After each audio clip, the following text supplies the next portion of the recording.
Greetings, friends, and welcome to episode number 25 of Dharma Junkie. That's it, number 25. I'm halfway to 50, a quarter of the way to 100, and a long way to go to 1,000, but you gotta start somewhere, right? I gotta be honest with you, I wasn't even sure if I was ever gonna make it past episode 4, or 1 for that matter. I'd never put out a podcast before, and it's still very new territory to me. I'm kind of feeling things out, but it seems to be going pretty well. Like I said, I've gotten some pretty cool letters from some of you guys, and it really makes me want to keep doing it. So I really appreciate everyone that listens, everyone that's taken the time to rate and review the show, and I really appreciate all the guests that I've had on, and all the ones that I hope to have on in the future. But on this episode, my guest is my friend, Joe Zwierzchowski. Joe currently works for the Forestry service, but I first met Joe on the Pensacola Fishing Forum, where our love of nature and journalism actually made us friends. And we talk about both of those things and a whole lot more on this episode. It actually gets pretty candid, and we both talk openly about our addictions and dealing with them and trying to just work through them and traverse them. So it's a very intimate and very real episode, and I hope all of you enjoy. I'll be honest with you, this is probably my favorite episode that I've put out yet, so I'm really looking forward to hear some feedback on it. Without further ado, Joe Z. You might catch yourself sliding in and out of a hallucinatory state. Just relax and enjoy it. Just relax and enjoy it. This is an experiment in mind formation. Information. Forming, controlling, operating your mind and your brain. Using digital techniques to overload, scramble, confuse, unfocus your mind.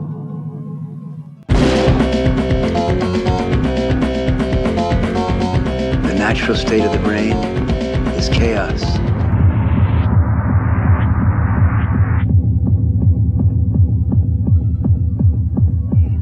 Chaos is beautiful.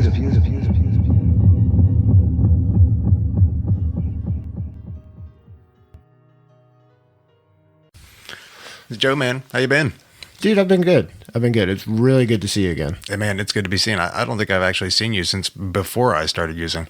I think so. Yeah.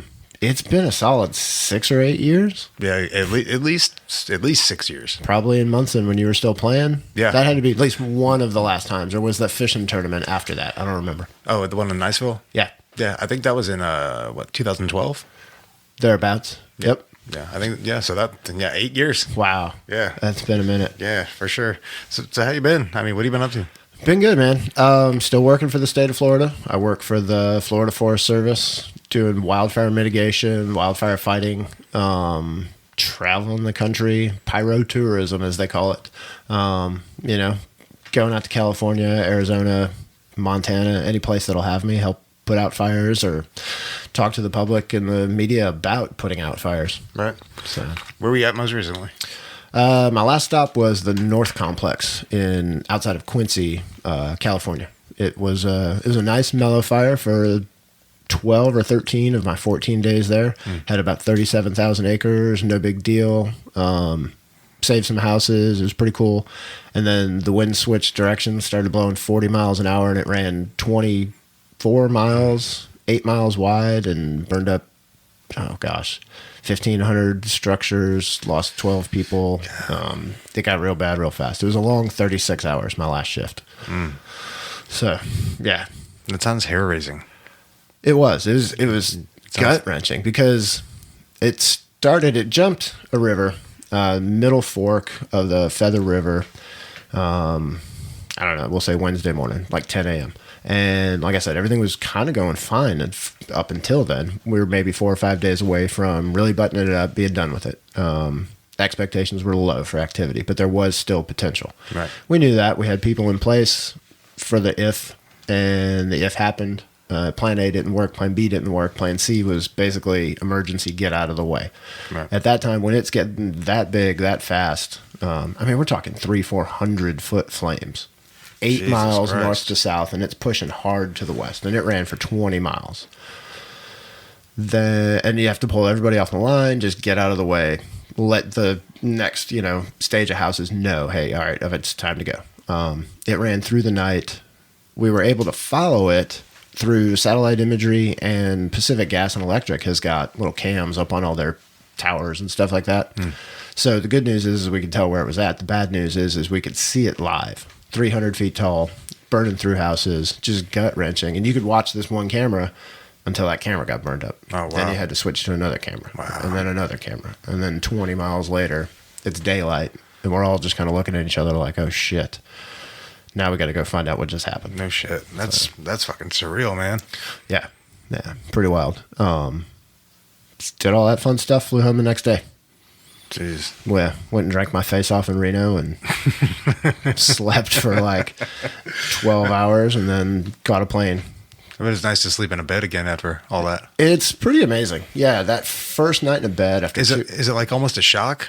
Like going back to a bed after it's that? It's kind of hard. Yeah, it really is. It throws you off. Yeah, because you were saying when you're out there in the field, you're sleeping in a tent. Yeah, you sleep in a tent. Yeah, in my position, I typically go out as public information. So I'm the guy you see on TV. I'm the guy writing the press releases. I've been out in the past and got on the line, fought some fire, but I got into this game a little bit late. I'm 43 now. I'll be 44 next week. 43 now. Got into it when I was like 32, 33, and that's a 20-something-year-old thing. I mean, just strong back, weak mind, dig line for hours and hours and hours. Yeah. I tried it. I liked it. Back, knee is not going to happen. Right. So I figured, hey, let's put your actual formal education to work. Right. So doing all that fun stuff. But yeah, you get in that bed after sleeping on the dirt for 14 nights, 15 nights, sometimes 21, and it actually kind of hurts. Like, it's too soft. It's too cushy. Right. I slept on some couches in some hotel rooms with a king-size bed across the room. Right. It's just easier. Yeah, that's a thing with like prisoners as well. When they get out of jail, Yeah. they have a hard time sleeping in a bed because they're used to sleeping on the steel. You know Yeah. what I'm saying? I mean, the mats are like 2 inches thick, if that. It's like, you may as well not have a mat at all. No, exactly. So a lot of them end up just sleeping on the floor because that's the closest thing to what they're used to. 100%. I mean, anytime you make those big changes, it's always a difficult adjustment. Going in or coming out. I can tell you, Bay County Jail, it's not too bad to sleep in. It was a long time ago, but I was drunk, so it was probably easier that way. Yeah. At least it seemed that way at the time. Yeah. Kind of sucked the next day. You look around and it's like, wow, spring break was a bad idea this year. Yeah. That's the problem with being in Florida. You get wrapped up in some coastal madness. Yeah, you'll have that from time to time. Yeah, But Florida man's a real thing. he is, and we've been him from time to time. Indeed. Me more than most. You'll have that. I don't know. I've given it a good run over the last 20 years. Yeah, that's for sure. Man, so when did you start working with the Forestry Service? 2009. That was like right after the big Granite fallout, huh? Yeah. So that was the previous life, and that's what sort of set me up to do this gig. Is I was a newspaper reporter, and I know you got me a job there. I got you some work there. Good times for a long time, Yeah, man, I loved it. Went to school for that stuff at Troy State. Bumped around a little bit. Went and worked for U.S. News and World Report in D.C. for a little while. But big city was just, I grew up in Chicago. D.C. was just another big city. I was tired of it. It was over. Went to Augusta, Georgia from there. Bumped over here to Pensacola. My wife's from Foley, so it was just sort of like, she wanted to go home, but not home. So here we are. Yeah. And that was a long time ago. 18 years ago, 20 years ago, something like that. But yeah, newspapers were super cool. Now, like I said, and that's what got me the job. Pretty much, they said, so working for Forestry or in Forestry and wildland was completely foreign to me. Like, I hunted some, I've been in the woods, Right. but I didn't know, like, that's a pine tree. I don't know what kind of pine tree that is. Right. And they're like, don't worry about that. You can type, you can spell. We'll teach you the rest of it. It'll be fine.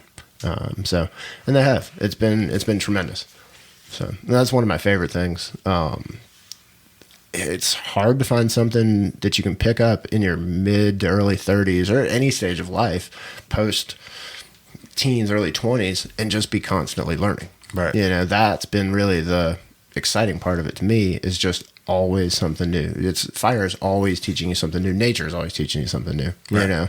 and being a part of it and being able to just sit back and watch and learn from people that have been doing it their whole lives, or just from the event itself, it's a tremendous experience. Yeah, I can imagine, man. There's so much to learn. You know, there's just an endless amount of nature. So Yeah. it just never, it kind of never I mean, stops. no. You can never stop learning about nature. You can become an expert on any one particular geographic area. You know, I know a lot about fire in Florida. I know a lot about Florida wilderness. You go to California and it's like, wait a minute, no, none of that applies here. Yeah. I have to start over. I'm totally ignorant.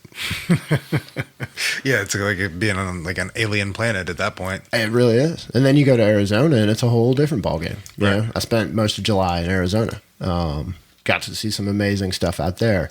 Urban fires in and around Tucson was kind of neat. But then we went up to an Apache reservation just outside of Globe. And it was amazing. Just these giant mesas. I mean, 500-600 foot of elevation. Oh, wow. And there's deer up there. And there's no way off. These things, I mean, they're 50,000 acre mesas. But this deer's going to live its entire life on that mesa and probably never see the edge of it. You know what I mean? Yeah. Kind of like us, but it doesn't know it's on this island. Right. You know, we're sort of aware, well, some of us are, that we live in our own little tiny bubble and, you know, there's great big things on the outside. Right. That deer has no clue. It's just, I sat there and kind of just watched a herd of them from like, I don't know, half a mile away, just doing their thing, just chilling and looking around at vast nothing. It was amazing. No, Just that's flat. awesome. Man, as you that could sounds walk. so cool. It's crazy. Yeah, I'd love to see that. That sounds amazing. I'd love to do some hunting out there too. Oh, it would be mind-boggling. Yeah. I mean, It'd be so like we were saying, just so foreign because of the terrain itself. Like I grew up in the South and north in the Panhandle and Lower Alabama. So Yep. that's my empirical data right there. Is just this. That's what I know. Yeah. Literally anything else is foreign to me. It's- So I can go 100 miles to the north and be like, oh, this is weird. that's one of the things. So I've got a daughter and smart kid, capable kid, the whole 9 yards, born and raised here in Pensacola, Gulf Breeze area. Knows nothing. Just like from the outside world, like you live and grow up in one place, you know, and Right. I did, most people do. That's America. That's what we Right. do, you know, like I'm going to move 5 blocks down from where my parents lived and I'm Right. going to live here till I die. And that's how being able to take her a couple of these places. We went to Phoenix back in February, did some cool stuff around there, bumped over up to the Grand Canyon, watched sunrise and sunset on the Grand Oh, wow. Canyon, you know, in the middle of winter when there's nobody around. It's Right. 27 degrees out, Yeah. you know, and like Florida man had to go buy a North Face jacket. It was crazy. But being able to watch her experience that stuff, things that I Yeah. get to do on a fire, Yeah. you know, I take for granted. But being able to watch it through the eyes of somebody, not just a child, but a person who's never seen it before. Right. And Someone you who can know- actually like appreciate it. Yeah. And you know what they're feeling because you Yeah. were just there like 5 years ago, whatever the Yeah. case is, you know, and just that mesmerizing Yeah. sort of stare that like, what am I looking at? I don't even know what I'm looking at. Yeah. It's so cool. Did the Granite Mountain Memorial hike with her and the wife.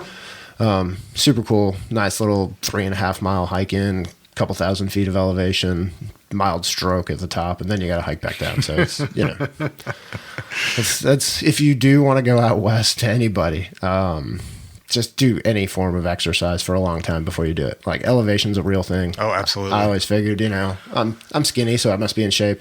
Yeah, not the so case. much. No. That's exactly what happened to me when I went to Colorado for the first time. I helped a friend of mine move to Colorado in 2005, and we got up there, and I was like, "Oh, this is different." Yeah. We were like in Manitou Springs, which is right, at the base of Pikes Peak. Oh yeah. So I'm not even sure what the elevation of Manitou is, but it was enough to be like, getting nosebleeds and shit when I woke up, and it dries your sinuses. It was just complete shock for me. 100%. I mean, that's where the Olympic Training Center's at, is Colorado Springs. So. For a reason. Exactly. Yeah, like if you can do it there, yeah. I mean, we live at sea level. Right. Yeah. So yeah, we have like the most oxygen you can get. Yeah. Well, and it's funny because folks from out there have come here to fight fires before, and they tell me these horror stories, and I'm like, what? They're like, it's so humid, the air is thick, like you can feel it, and I'm like, yeah, well, yeah, I mean, that's how it's supposed to be. You people are the ones that are weird out here. They're like, no, this is normal. You're bizarre. I'm like, well, welcome to Florida. Yeah. Yeah. Yeah. I've been thinking about moving. I've been thinking about going somewhere where the air doesn't feel quite so thick. I've thought about it. I can recommend a few places. Most of them have winter, though, which is why I stay here. I'm kind of would like to do winter for a little while. I mean, I can always move again if I want. Yeah. No, you can always go back. That's the beautiful thing about And I probably will because, Geronimo's curse is a real thing. I would look at Southwest Montana. Hands down the most beautiful place I've ever seen in my life. No, that's too much winter. That's a lot of winter. That's too much winter. Okay. I'm thinking like North Carolina. Oh, okay. So it's still in the South. But Still in the South, all right. but like have some snow in the winter, actually have a fall, Yeah. have some leaves change, have seasons. Yeah. Blue Ridge and all that fun stuff. Asheville. Yeah, exactly. Yeah. Asheville's cool. Yeah. We lack seasons here. We have two. Yeah. Yeah. Hot and then less hot. Hot and something cold, something. And when it gets cold, it's just far too cold because of the humidity. Yeah, oh, dude, it's miserable. It's it really is. Like, yeah. I see. I never even noticed how different it was until when I got out of rehab last year. I went and moved to Chicago with this girl for a little while, and it was I went up there April 1st, so it was still cold. You know, it was still snowing, plenty cold, and but it was completely manageable. Like I was outside, wearing a t-shirt, and I was like, "This is fine." Like if the sun's shining, it's really not that bad. But down here. No. 20 mile an hour north wind, 60% humidity. I mean, it just soaks you to the bone. It's like a knife. We talked about hunting. I grew up hunting in northern Wisconsin. Knee deep snow, wandering through this with my grandpa and a bottle of whiskey, and like, this is a great idea. Here's a 30-06. You're 7. What could go wrong? That's not that cold. You sit in a tree in the South in the winter, and it's high humidity and a north wind, and it's just the most. And you're trying to sit still, and you can't because you're shivering and you're just shaking. I mean, it chills you to the bone. Like, absolutely. Bad. I mean, I don't know how many cold mornings and cold evenings I've spent in a tree stand freezing my ass off here for no reason. No. But no guts, no glory, right? That's right. I mean, I don't know. And that's a lot of people, maybe some of your listeners will be mad because we've hunted or whatever and, harvested a deer, an innocent animal. I think it's the most ethical way to attain meat. It's the most natural meat you're going to get in your life. Yeah. It's the most ethical way to do it. It's way better than store-bought meat. I mean, the life that deer had, right? That duck had, that turkey had, exactly. Was far better than anything you're going to buy in a store. But even those days that you don't get a deer, you don't whatever, you don't take the shot. You just watch one walk by. Mm-hmm. It's magic. Absolutely. I mean, it's legit like a frozen morning in tall grass. You can see icicles on the spider webs, and it's just sit there and watch the sunrise. Yeah. It's super great. Man, some of the best experiences I've ever had in my life are those days. Yeah. Just sitting there, absolutely nothing going on, complete silence, doing absolutely nothing, just watching nature. It's you in your head. Yeah. Which is good. A lot of times. Well, most of the time. That's how you work through your bullshit. Exactly. Well, and that's what I was going to say is, I need that time. Like, it's quiet. Yeah. It's not just quiet literally, but it's quiet figuratively. Yeah. You're motionless. You're centered. You're focused on a task. Right. Nobody's calling you. Nobody's texting you. Take out the garbage. Mow the lawn. Do this. Do that. Right. But it's just you and nature. And it's amazing. Yeah. Yeah. My girlfriend actually lives on 80 acres up in Molino. So I've been going out there a few days a week. I'll just disconnect. I'll turn my phone off. I don't do anything. I just go out and hang out in the woods. That's what I've been doing. It's, we, the greater we, miss that. We don't do that enough. Yeah, there's such a disconnect from nature. Yeah, it's crazy. I mean, especially with social media and computers and to the point where we don't even know we're disconnected from it. You know what I mean? Like, it goes back to that bubble thing. We all live in a bubble. We all have our own little island, and you're not aware of what's outside of the island. Yeah. If you go off your island, it's the edge of it's flat Earth. You're gonna fall off and die. There'll be monsters there, but. That's the same thing with nature. You don't know you're missing it because you've never experienced it. Yeah. Yeah. And, man, when I was like in active addiction, I didn't experience it at all because I was just so wrapped up in what was going on at the time, and now not being a slave to anything other than my own, warped ego,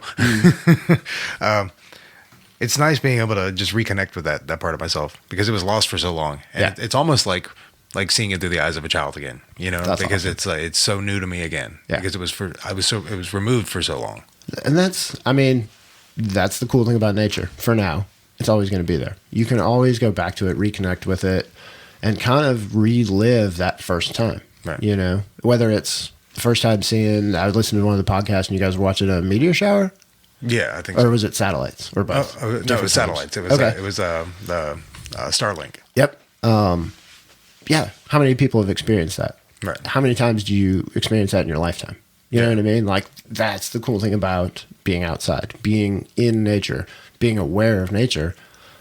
There's always new firsts. Yeah. You know, the first time, I mean, you and I have talked about fishing before.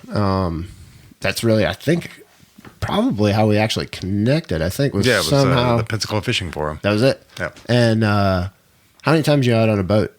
And it's just, well, that's the first time I ever insert activity here. Right. First time I've ever seen a whale shark. Yeah. You know, whatever. I mean, the Gulf of Mexico, you don't have to go to the wilds of Montana and Colorado to really experience nature. Right. I mean, you go 5 miles south of where we're sitting right now, you're not swimming back. Like, you're at the mercy of the Gulf of Mexico, which is just this amazing body of water, body of life. Just, it's so wild. Yeah, you haven't lived until you've just gone out on a boat so far that you cannot see land. Yeah. It's just like, this just got really real. The condo just sort of fades right out of there. Yeah, it gets really real really quickly, and you're like, oh man, if something was to go wrong right now, I would be completely fucked. Yeah, you are 100% at the mercy of the sea and whoever's driving that rig. Yeah, man, it's just like anything else. If you don't respect it, it's not going to respect you. Absolutely. Yeah. No, that's a big deal. A lot of people forget that around here. You know, we get a taste of it every now and then. Sally was a very small taste, you know, but that's the blessing and the curse of living on any coast, but especially the Northern Gulf. I think what got us with that one is, you know, everyone was so completely unprepared because, like we were saying earlier, you know, it was supposed to hit Mississippi as a Category 1, and that's absolutely not what happened. No, it came pretty much on the Alabama-Florida line as a near 3. So, yeah, I mean, I joke, but I was totally prepared for a 1 in Mississippi. Yeah. How'd you fare through that? I mean, ultimately fine, you know. Yeah. Tree came down on the roof. It didn't puncture anything. Oh, that's good. Lost the fence in a couple places. Wind-blown water here and there. Right. I have a poorly designed east-facing roof vent that took on some water, so some drywall work needs to be done. But, I mean, still got a house, still got cars. Everybody's still kicking, so that's good. Not too bad. Can't complain. Just got to take that long drive to get anywhere now. And now there's no bridge. Yeah. Dude, I can't believe that they didn't secure those barges. I mean, they secured them to what? Each other? Yeah. I mean, did they secure them for a Category 1 going to Mississippi? I'm curious to see what their company protocol is like. I want to see that handbook because they did more for lesser storms previously. Yeah. But is it like that whole Boy Who Cried Wolf? There's a storm coming. Okay, we're going to do everything. Oh, there's a storm coming. Okay, and none of them came. None of them really built. Right. And then this one does, and they got caught with their pants down. Doesn't make it right, but at the same time, still humans making those decisions. I mean, it's easy to understand how that could have happened. Totally. But I mean, it's still crazy. Man. Yeah, I totally underbought beer, and you know, and wound up in my attic at midnight with a can of Flex Seal trying to stop some leaks. Like, oh wow, you know, that sounds fun. Yeah, with the Miller High Life. It's hard to climb a ladder with a handful of Flex Seal and a Miller High Life. The flashlight on your phone? No, it was in my mouth. Oh, okay. Yeah, you don't have a headlamp? Actually, I hate headlamps. Who doesn't? Meth addicts, that's who. Really? They love those things. Wow. I would have never put those two together. Yeah. I thought they could see in the dark. Man, you would think so. Every now and then I'll see them digging through the trash around here. Man. Well. It's weird. Yeah. Like, I mean, late at night, you drive by and they're like raccoons. It's...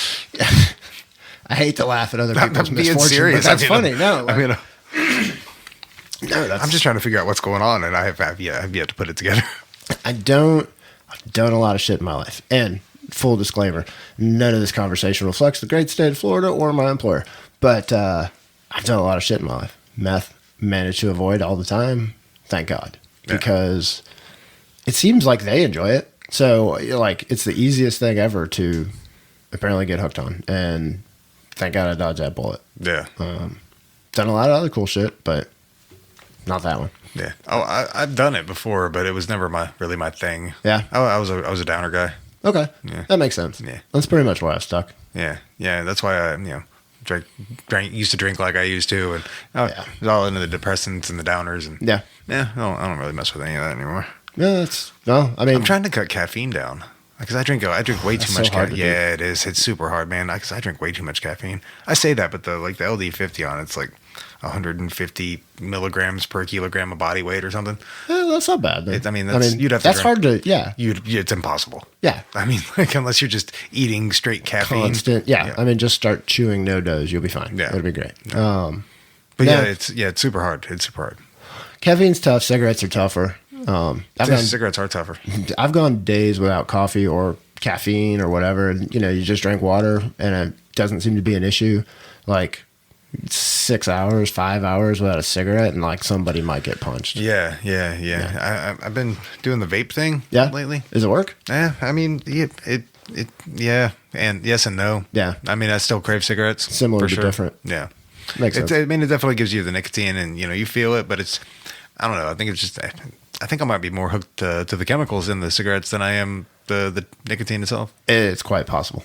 Yeah. I mean literally. there's no telling what Philip Morris has got going on inside that stuff. Or RJ Reynolds or whoever. Yeah.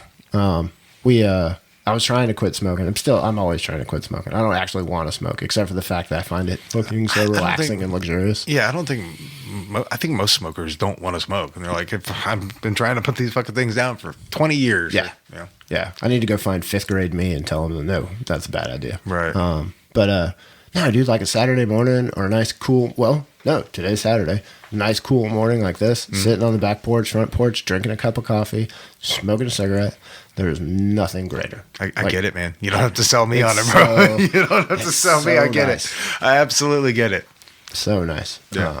But yeah, and then there's all these other things that are also so nice, but are so horrible for us. Yeah. So. Yeah, I just try. I've really been more health conscious lately. Especially this chick who was on my podcast a couple months ago, Amy Dresner. She's a comedian in LA. She said, with addicts, it's never, you're either a full blown junkie or you're going to the gym every day and jogging. Either you're one extreme or the other, and it's pretty true because. These days, I really try to stay more health conscious and like mind what I don't eat sugar at all, like no sugar, like no sugar. Right on. I try to like keep my carbs real low, and I go to the gym every day. But man, I still smoke. Yeah, or every now and then, like every now and then I'll have one. Like I mostly do the vape, but every now and then I'll sneak a cigarette. And my girlfriend always knows and gives me a hard time, but she means well because she loves me and wants me to stay here for a while. But, but it's so fucking hard, man. Dude, I mean, it is. Trust me. I've been trying to quit for real for like 14 years. Right. I went 2 years one time without smoking. That was really cool. And then I just had a bad fire in Montana. And as soon as I demobbed, I went straight to the gas station. I bought 2 packs of cigarettes and a 12-pack, and I went straight to the hotel. And I woke up, and there was no 12-pack, and there was no cigarettes left. And it was, and I'm back to smoking. So just that easy. It really is, man. Once it gets its hooks in you, it's pretty much over with. I got on these fires. Obviously, we can't drink. We're on these fires, and I'm going to talk a lot about alcohol because that's really my frame of reference. Right. But it's no big deal. I don't care.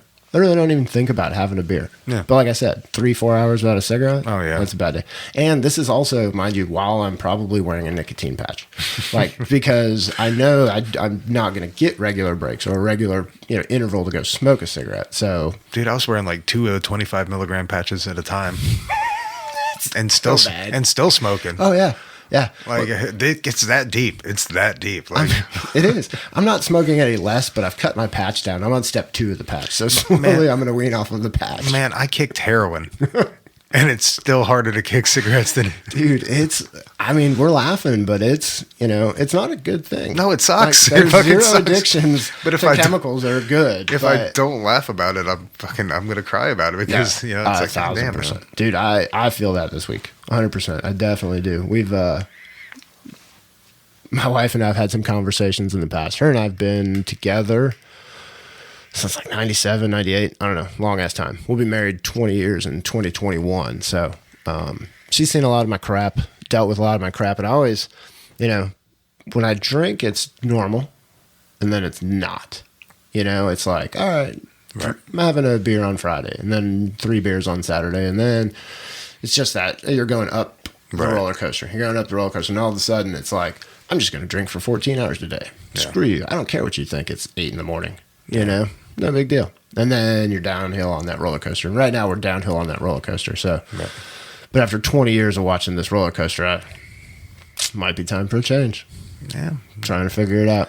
Yeah, no, I feel you, man. Like I said, every now and then I'll have like a beer in, but even that's like too much for me because that opens up a doorway that I don't need to go through. Sure. You know what I'm saying? Like, it's just easier just not even set foot there. Yeah. And that's what I'm trying to figure out. Because I am a fuck up, and I will fuck it up. I'm super good at that. Trained professional. Yeah. No, and it's just, I always want to be like, I can drink a beer. I can go out with guys. I can drink it in moderation. But like I said, it's just that roller coaster. Yeah. It'll be good for 6 months. Yeah. I'm fine. Totally fine. But then legit, since Hurricane Sally, since I came back from my last fire, swear to God, 1 month, I have been solid drunk. Like, not morning, noon, and night because I'm still going to work, doing all that. Right. But like, I knocked over some crap in the garage the other day. 14 cases of beer pretty much came tumbling down. Oh, Jesus. In 30 days. And it's like, wait a minute, do the math on that. That's not good. So it's basically a 12-pack a day for 30 days. Yeah. And I definitely wasn't drinking a 12-pack every night, which means Friday, Saturday, Sunday was holy shit days. Right. And we had one of those last weekend. And so we're having that conversation. I'm talking to some friends, a buddy of mine up in Chicago who's been fighting it for years and years and years. I had a long talk with him on Tuesday. And you're saying it, it hurts your feelings. You can quit this, you can quit that, but you can't quit this other thing. Yeah. It hurts my feelings. Yeah. Like to just figure it out. And it's funny, I asked him, I said, well, I think I might have a drinking problem. He's like, well, you pretty much are answering your own question. If you think you might, then you probably do. So, it's a trip, man. I don't know. Yeah, it's as I sip my sweet tea. Yeah, well, congratulations on the sweet tea. I've got a Coke Zero here because no sugar. There you go. I think this has extra sugar. I shouldn't even be drinking that. I'm trying to cut the sodas out and stuff too, man. Like I said, all I ever really drink is Coke Zero, but that might be like one a day, but still, you're doing good. That's healthy enough. I don't know. Yeah, I hold myself to a very high standard these days. Chug water, man. Chug water. I do a lot of that too, man. That's like all I drink at work. That's good. Water's magic, honestly. Honestly, and I really do mean that. Like, there is for sure it's magic. If we don't have coffee streams, like, that's what we're supposed to be drinking. Yeah. Yeah, exactly. No matter its form, water is why there's life on Earth. Water is, what's the percentage of our composition is water? So it's, I think it was like 75 or 80%. Something ridiculous. Some extremely high percent. Yeah. It's a big deal. I feel way better on water than I do, drinking sodas and Red Bulls and all this other stuff. You go out on these fires and you'll see some dude roll up with like 3 cases of Red Bulls. And I'm like, this guy's going to have a bad, bad week. Yeah. And they cramp up, they can't hang. It's whatever. It's not hard. There's water. It comes in bottles. Yeah. Yeah. And eat real food. Helpful. Yeah. Stay on the edges of the grocery store. Yeah. You eat real food. Don't go down the middle. They compact all that stuff. Bullshit. Yeah. Honestly, if you took just a lap around the outside of any grocery store I can think of, you're going to find what you need. Yeah. Meat, dairy, produce. Yeah. Now you're cooking for work, right? Yeah. Okay. So that takes some of the fun out of it. Yeah. I've cooked in several restaurants over the years, learned to love it now that I'm not having to do it. Real food is amazing. The whole process. Yeah, it's absolutely the way to go. You're not going to find more nutrition than, actual fresh vegetables, fresh meats, fresh eggs, fresh dairy. Well, and that goes kind of hand in hand with seeing new places and trying new things. Right. Different foods, My wife she doesn't like Brussels sprouts. Didn't like Brussels sprouts. Loves Brussels sprouts. Because I like them. And you cover anything in butter and bacon and you're going to love it. Man, the only way to eat Brussels sprouts is sauteed in butter. Yeah, it's so good. Yeah. So You good. know, I've grilled them a few times. A little bit. You got to burn them. You have to burn them. Burn them, salt, pepper. Yes. Yeah. Yeah, you have to burn That's them. when they're good. Yep. But no, it's good. Cooking's fun. All that fun stuff. Yeah, I really enjoy it. But yeah, this, it goes back to like we were talking about hunting, man. Like I really enjoy hunting because, first of all, like we were saying, the experience, just being in nature, just tuning in the nature, and just the escape of the quote unquote real world. Yep. Which is absolutely not the real world. Nature is the real world. That's where we're supposed to be. Yep. And I never feel more at home than when I'm in the woods and just taking it all in. Yeah. But man, I've been thinking about starting to hunt again, especially since, like I said, there's 80 acres at my disposal. Yeah. And man, I still eat meat, but like I said, when I hunt, I honor that animal. Right. Like, I use every bit of it that I can. I eat the liver. Yep. I'll eat the heart. Like, I don't throw things away. You know what I'm saying? No, it's important, and I mean, it's so much more nutrient dense. It is. I mean, and you can tell it. Yeah. You can tell it when you're eating it. Like, Yeah. it is unlike anything that was raised. I don't want to say grew up, because there's no life to it. But anything that was raised on a farm doesn't have the same density. It's like when you look at the differences in those old growth pine trees, and you're looking at those rings versus these plantation pines that are just built to be lumber. Right. The density is just way different. The density in the muscles on a deer, on an elk, wild bison, are just totally from a different planet. Well, their diet's so much different too. Yeah, I mean, they're not pine straw and grass. Yeah. I mean, they're not being pumped full of God knows what and just force fed all this other stuff so that they can get to a harvestable weight in a timely fashion to be more efficient. I mean, wild animals, while they are highly efficient growth wise, that's not a problem for them here. Right. Our deer down here, especially, it took me a while to get into deer hunting in Florida because they're small. They're very small. And growing up in the Midwest, hunted a little bit up there. These looked like large dogs, and it was like, no, this doesn't seem like it's worth my time. But then you grow up a little bit, you look around, and you think, well, that's not really what I'm doing it for. You know what I mean? And it's just getting back in nature, getting up in the trees and doing all that fun stuff. But they don't have to rush. They don't have to put on that big winter coat because it's cold for 12 days, right? And they'll be fine. Yeah, it's crazy fun. Yeah. You gonna go this year? 100%. Oh yeah, definitely. We've got a little place that we lease, just outside of Milton. Me and a couple of buddies, and nice, easy to get to. Get out there, lock the gate behind you, and then it's just you and a tree. Yep. And you're hanging out. So it's a lot of fun. I enjoy it. I wish my daughter would get into it more. She likes to go out there and she likes to walk around, but she's 14 and she's got questions about the ethicalness of all that fun stuff. I just can't watch you kill, a little baby. That's cool. Right. That's fine. She went vegetarian for a few months. She's trying new things, finding her place in the world. I get that. I did that when I was a teenager. Yeah. Yeah. And we totally support it. Like, we do meatless Mondays, and we do vegetarian dishes, but she realized that when I gave her like some, it was a salad and a baked potato, and I had this ribeye steak, she's like, wait a minute, I'm getting screwed here. This is not how this is supposed to work. You were supposed to come with me. I was like, yeah, no, that's your choice. Right. Yeah. But no, we watched, she's an athlete. She does gymnastics. Okay. And one of her friends turned her on to documentary Game Changers, I think it was. The strongest man in the world is a vegan. Oh, really? Yeah. I mean, the world's strongest man winner, Arnold Schwarzenegger's gone vegan. Huh. The Tennessee Titans defensive line goes vegan during the season. And one of their wives is a meatless chef, and she's got this routine. Yeah. Game Changers, I want to say is what it's called. They brought scientists in. They drew blood from 3 athletes. I want to say college baseball players. Ran them in the centrifuge, and were able to look at the content of this and the content of that, fat, no fat, whatever it was, healthy levels of lipids. Profiles. Yep, And, exactly. Sent them home. I'd say it was 3, could have been 6. It was probably an even number. Half of them went meatless, vegetarian. The other half were given just regular old diets. Brought them back. The changes in 1 week were dramatic. Really? Just in their blood profile. So, I mean, going totally meatless is not really an option for me because I don't want to. But yeah, no, there's tremendous benefits. But look at the strongest animals out there. Bison, bears are omnivores. They eat more plant material than they do meat. Right. Bison are huge, nasty, gnarly creatures. Yeah. Vegetarians. Absolutely. So, I mean, we keep circling back to nature, but it's kind of a big deal. It's the biggest deal. Yeah.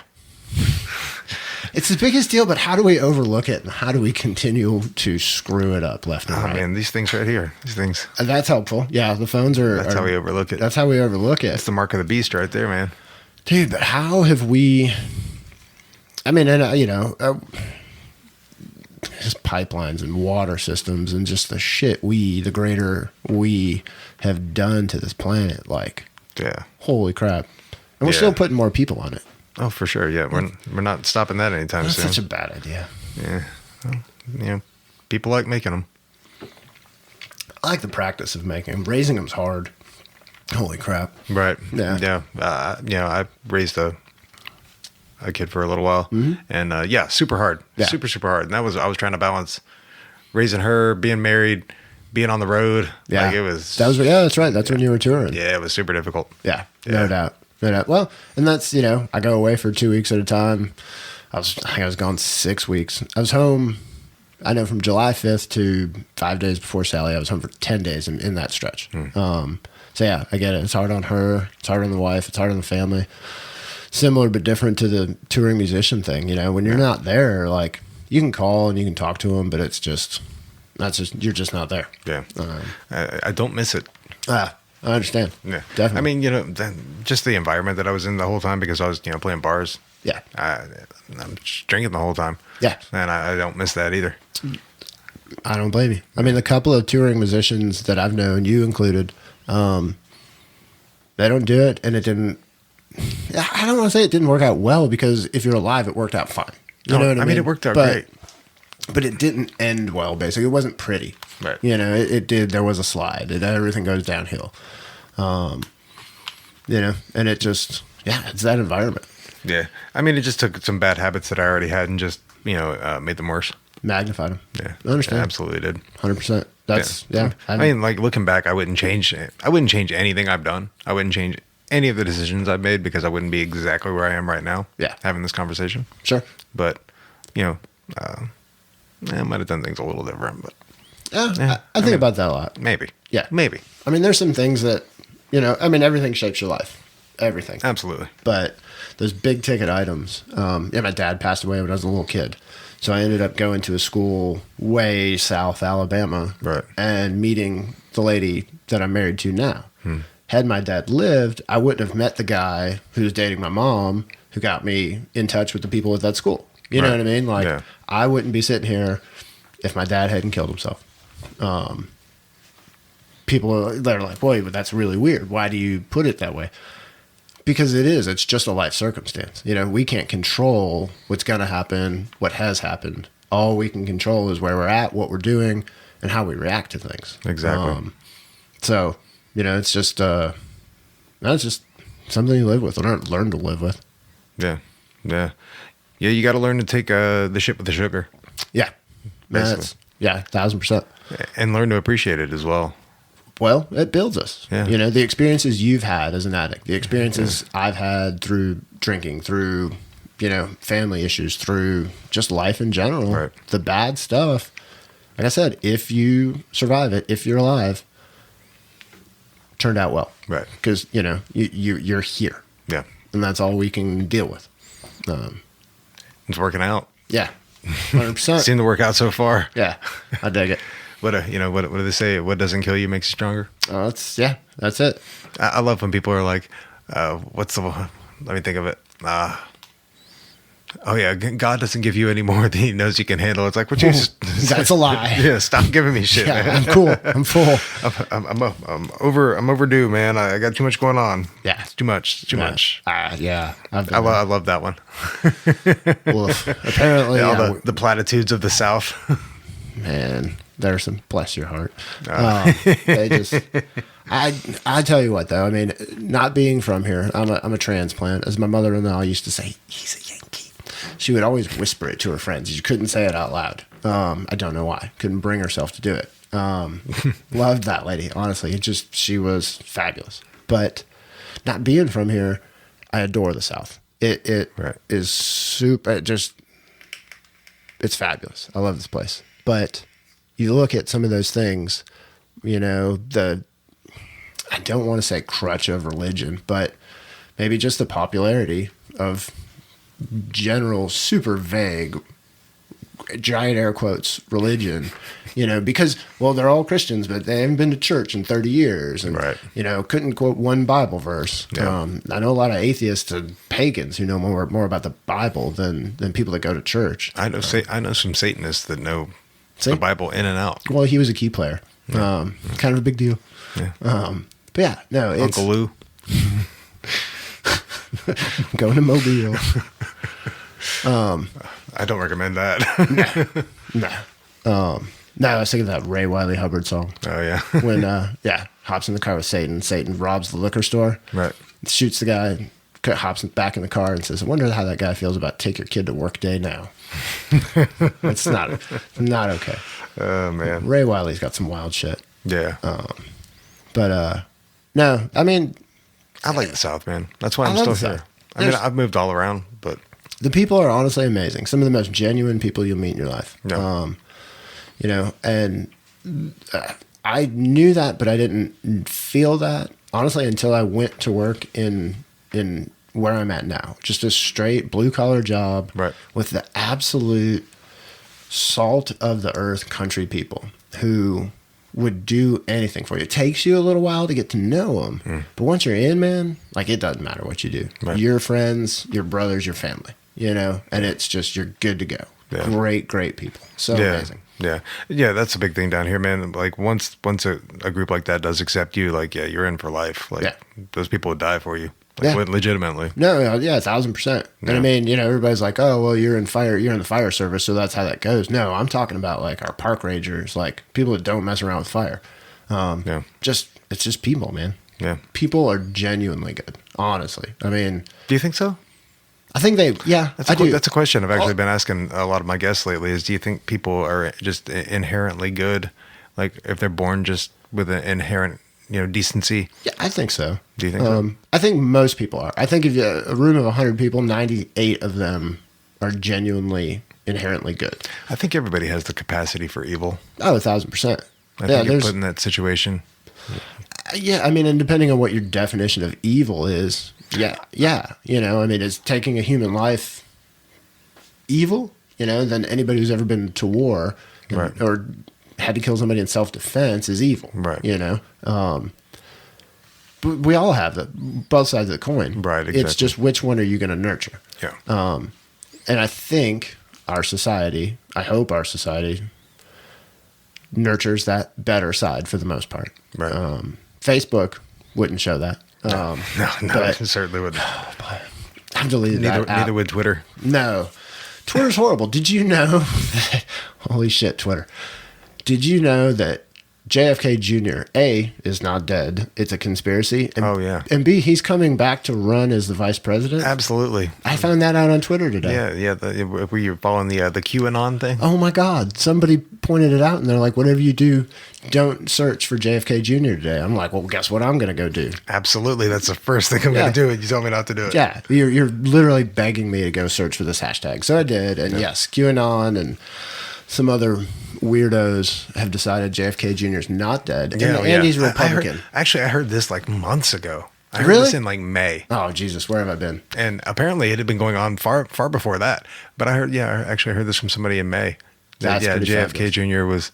was alive and they told me to look into that. And so I started poking around a little bit. God. It just got too weird. I had to bail out of it pretty quick. To me, the strange part is that he'd be a Republican. That's the harder. If those are my two options, he wouldn't come back. No, it's the Kennedys. Right. He's not going to be a Republican. That's not an option. Man, this election's just such a shit show to begin with. Holy shit. It's it's the worst I've ever seen it. I don't. I said that about the last one, but here we are. Oh yeah. No, I said that about the last one too. Yeah. And here we are. Yeah, we had two really bad options. Now we have two really, really bad options. Yeah. And a third party candidate. I don't know. Do we want to go down that road? I mean, Yeah, I think we have to. Libertarians. I mean, yeah. I was a libertarian for a while. I think I am. I don't know. I was a Neither do libertarians. I like liberty. Yes, but I I like freedom. I like freedom, but I also like infrastructure, and big deal. And I just had to drive 56 miles to finish 15 miles 4 months ago. Yeah, because infrastructure. Yeah. I like public works. I like things like that. I like. I think I'm for socialized medicine actually. And I think everyone has a right to health care. I see. I don't disagree with that, but we're going to go off some rails. This is awesome. If you break it down, healthcare, a doctor is a product. Right. So I don't have the right to any product that you make. While I do believe everybody deserves healthcare, I don't know that I could qualify it as a right. You know what I mean? Right. Because it is a product of somebody's learning, somebody's effort, somebody's skills. Yeah. I would agree with that actually. But at the same time, if you're bleeding and you need medical care, right? Like I do agree, we've got to do something with that. You deserve it. Yeah. We need it. Everybody needs it. Right. But yeah, no. So, I don't. Like I said, I think I'm a libertarian, but I don't know if I'm a libertarian because libertarians can't figure out what they are. Like the party as a whole, the ideology as a whole doesn't know what it's doing. Like every other political affiliation, it's a theory, it's a process. Yeah, that's why I just registered when I was registered, which I'm not at the moment because this is funny. Being a felon, I'm unfortunately a convicted felon. I can vote in the state of Florida, but not if I still owe fines. Oh. So I'm still paying off some court costs and fines and stuff. It's also why I don't have a driver's license at the moment, but in the process of getting that back. Right. But I was registered independent because I can't subscribe to any particular ideology. No. Any political ideology. Like there's goodness in all of them. Sure. But there's also flaws in all. Like absolutely. I mean, they all have their good points, but they also have some real fucking shitty ones. I'm the only person I've ever totally agreed with. You know what I mean? Right. You can't, Exactly. And even then we argue. Right. It is what it is. But I'm registered independent. It's funny because I've been giving people shit about their political beliefs and all this for years and years and years. And I had never registered to vote. Because I was just so apathetic about the whole process. Looking at it no, I have no desire to be a part of that shit show circus. Right. Even when it wasn't what it is now. And I finally went and registered because a buddy of mine legit scanned through the voter registration rolls and called me out on it. He's like, "You bastard, you have been busting my balls for years and you don't even what? You're not even registered to vote, you prick." I was like, okay, fine, I'll do it. And I registered independent because I can't subscribe to anything. And why should you have to? Right, exactly. You know what I mean? Exactly. Why do we have to be labeled Libertarian, Democrat, Republican, Green Party, whatever the case may be? Right. And then we're pigeonholed. I can't vote in the primaries around here. Green Party. No, it's a thing. I was registered Green Party, and Really? I voted for Nader. There you go. Yeah. That's not a bad thing. No. No, Ralph Nader wouldn't have been the worst thing we've ever seen. No. But why do we have to be? So if you register independent in this neck of the woods, you're pretty much excluded from a lot of the general election. Oh, yeah. Because it's done in the Republican primary. Yeah. On my last fire, I worked with 3 guys from FDNY. Super cool dudes, came all the way from New York City, working fires in California, and we were getting in a discussion. And I kind of said something. I was like, well, yeah, you're a mayor and you're a governor. And he stopped and he was pissed. He's like, I'll have you know, I'm a Republican. I'm a registered Republican. He goes, my vote just doesn't count for shit where I live. And he's the same way. By registering what's not the majority, you're excluded from the decision. You know, he might as well not even vote in New York City. Yeah, I've always thought that was so fucking backwards. Why do we do that? How does that? How does I know how the Electoral College. How the hell does the Electoral College still exist? Right. And that makes no sense to me. At the same time, how can we go with the popular vote? Because then New York City, LA, and insert 2 other large cities are going to decide what happens in Pensacola, Florida. Exactly. So that's not a good idea. Somebody somewhere I should have these details. We talked earlier. I wanted to take notes and have some stuff to talk about. Right. This was one of them.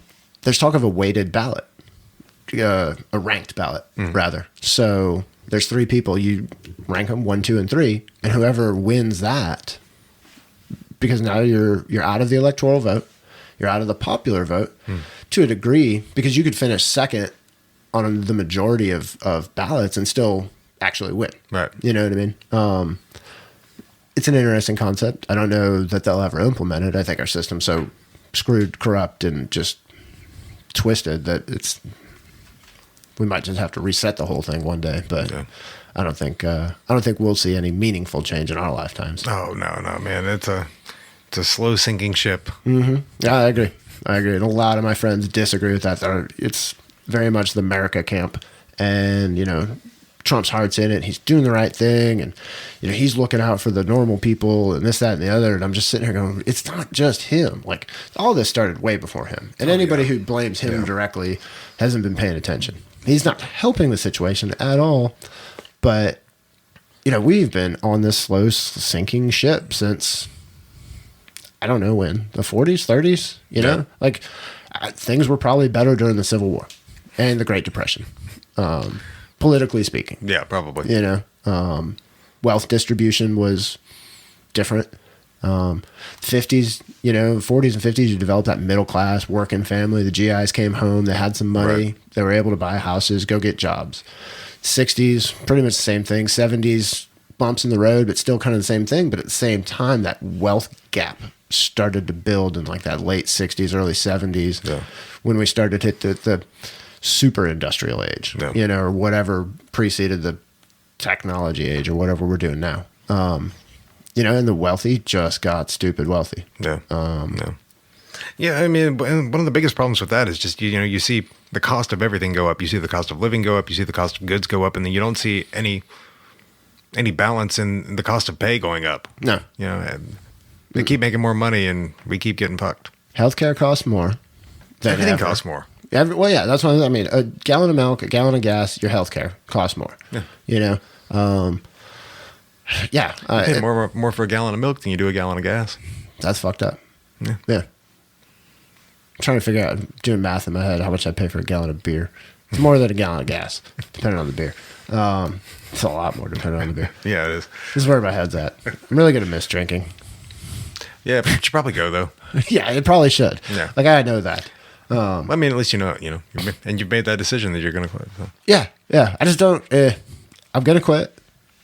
Don't know for how long, because failure is always an option. Hey, man, relapse is always an option. Well, my buddy Andy up in Chicago, him and I've talked a lot more this week than we have in the last 3 or 4 years, because he quit drinking and just sort of like disappeared.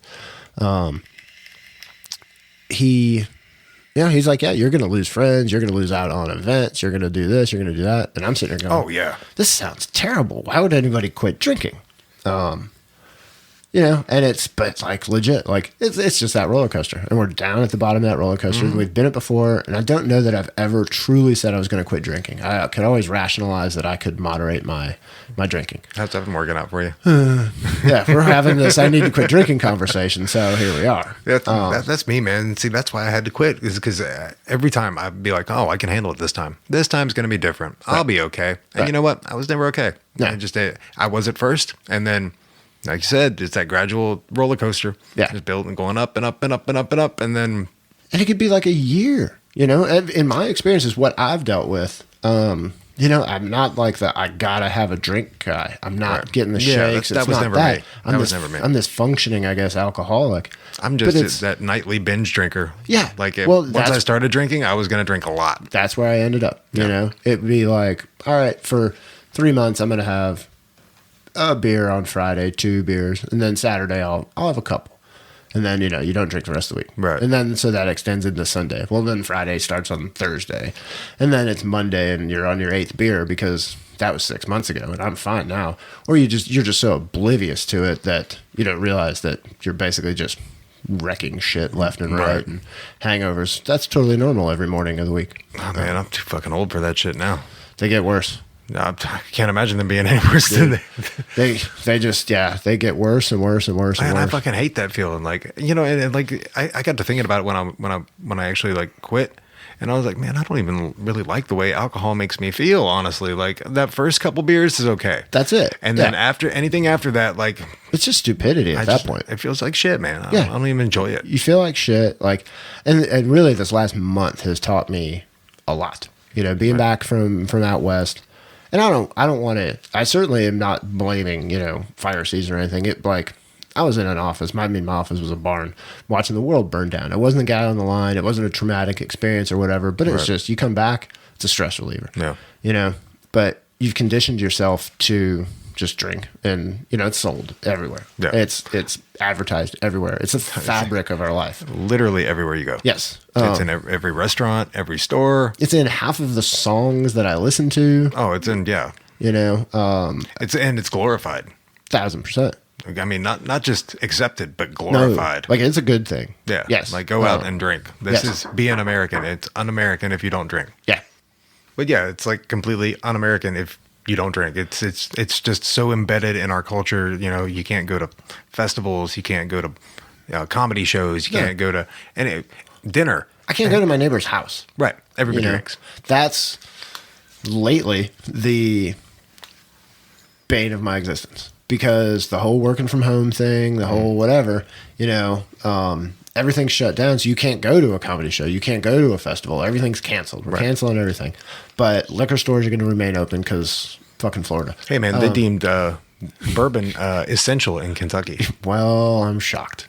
Imagine that. I mean, liquor stores and liquor store employees were essential employees during a global pandemic. Oh, yeah. Tells you a lot. Yeah. So that's basically, after a summer on the hill fighting fire via press releases and video editing, I come home and it's just, you just drink, because that's all there is to do, because you can't go out. So you're going to go hang out. I mean, we got koozies made that say driveway drinkers. We're super proud of the fact we sit in the driveway and just get drunk. Oh, man. Yeah. That's so sad. It is. But I mean, if you really think about it, oh, it's brutal. It's terribly sad. I rationalized my way out of the bar scene because drinking and driving is bad. And I'd gotten away with that a billion times. Like horrific. I did every time but two. Oof, yeah. That's part of the reason I left Chicago, was even in high school, I saw the writing on the wall. All of my friends either have DUIs, been in jail, are in jail, are recovering alcoholics or some sort of recovering addict. And I looked around and I said, well, this is not what I need. I'm going as far away as possible. Right. Went to tiny little Troy State, Alabama. Yeah. Didn't solve my problem. I just get blackout drunk in a different place. Yeah.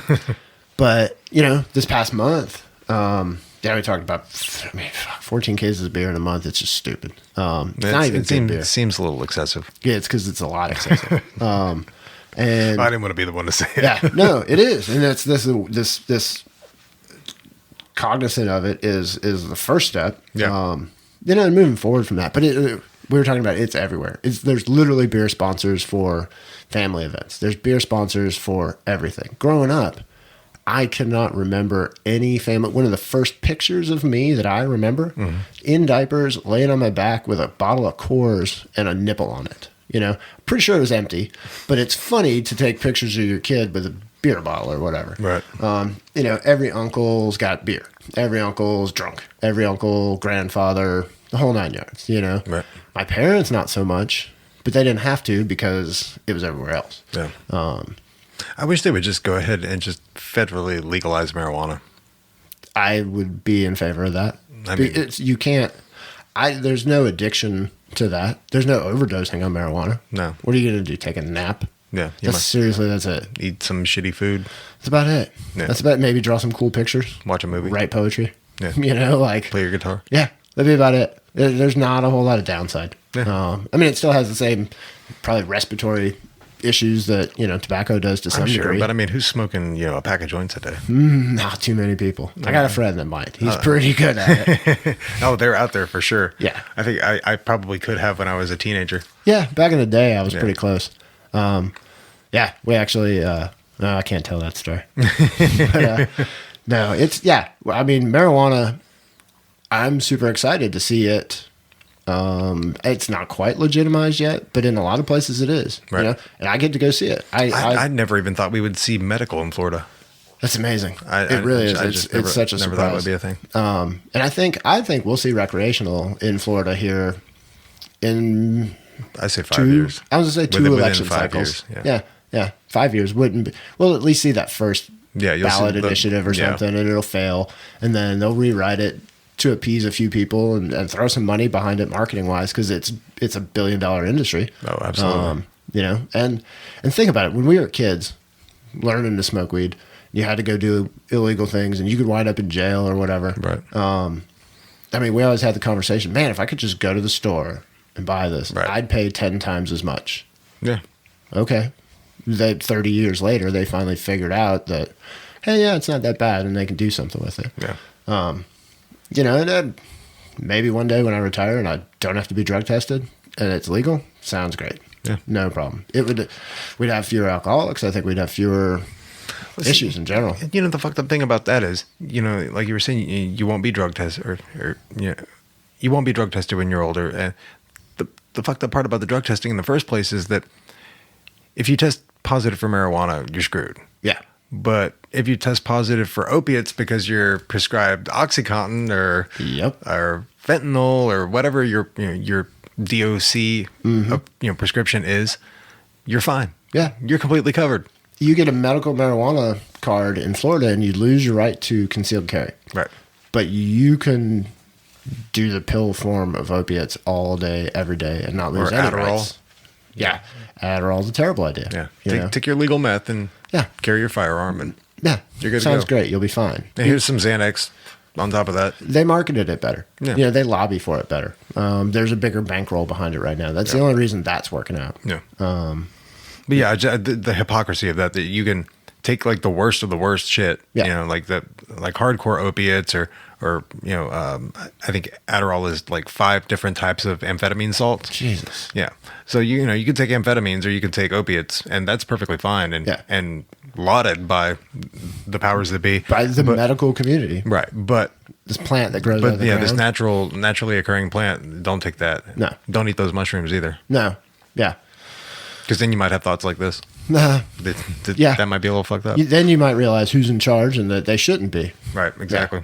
No, and it's, we've touched on all of these subjects, but it's just ridiculous when you look around at who's in charge, how they got there, and who's actually running the show. We all think we're in America. We've got all these freedoms, The point, that I like to bring up about freedom is that governments don't give you freedom. No. All they do is take them away from you and sell them back to you. 100%. That's all you're doing. Any fee, you have to pay the government money to improve your own home.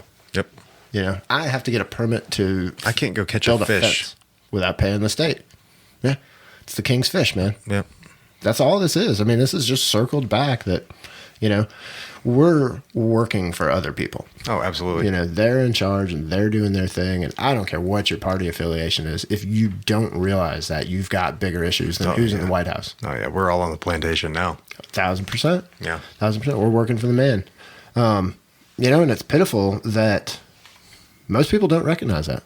Yeah. They really don't. They're perfectly happy, blinders on, trudging through life, just wanting to make their 9 to 5 so they can hit 65 and retire and struggle with healthcare costs and struggle with whatever. Well, that's normal, right? Is it? I don't know. That's- apparently. That's what Grandpa did. Yeah. That's what That's what Mom did. That's what Grandpa did. Yeah. It's normal. That's America. Be a good citizen. Be a good consumer. Yeah. That's us. Just That's us. It's terrible. Keep buying new plastic. How and why do we change that? Well, I know why, but how do we change That's that? the $1 million question right there. Let's solve it. We've got to. We have to. We, the greater we, for my kid, for her kids, for those kids, assuming there's a planet left. Right. There doesn't have to be, oh God, I'm going to go to hell. I'm going to get hate mail. There doesn't have to be an America. You know what I mean? As Right. we know it right now. We can Right. call it the same thing, but the way it's set up right now is an epic shit show failure. Yeah. Fuck, we haven't changed the laws.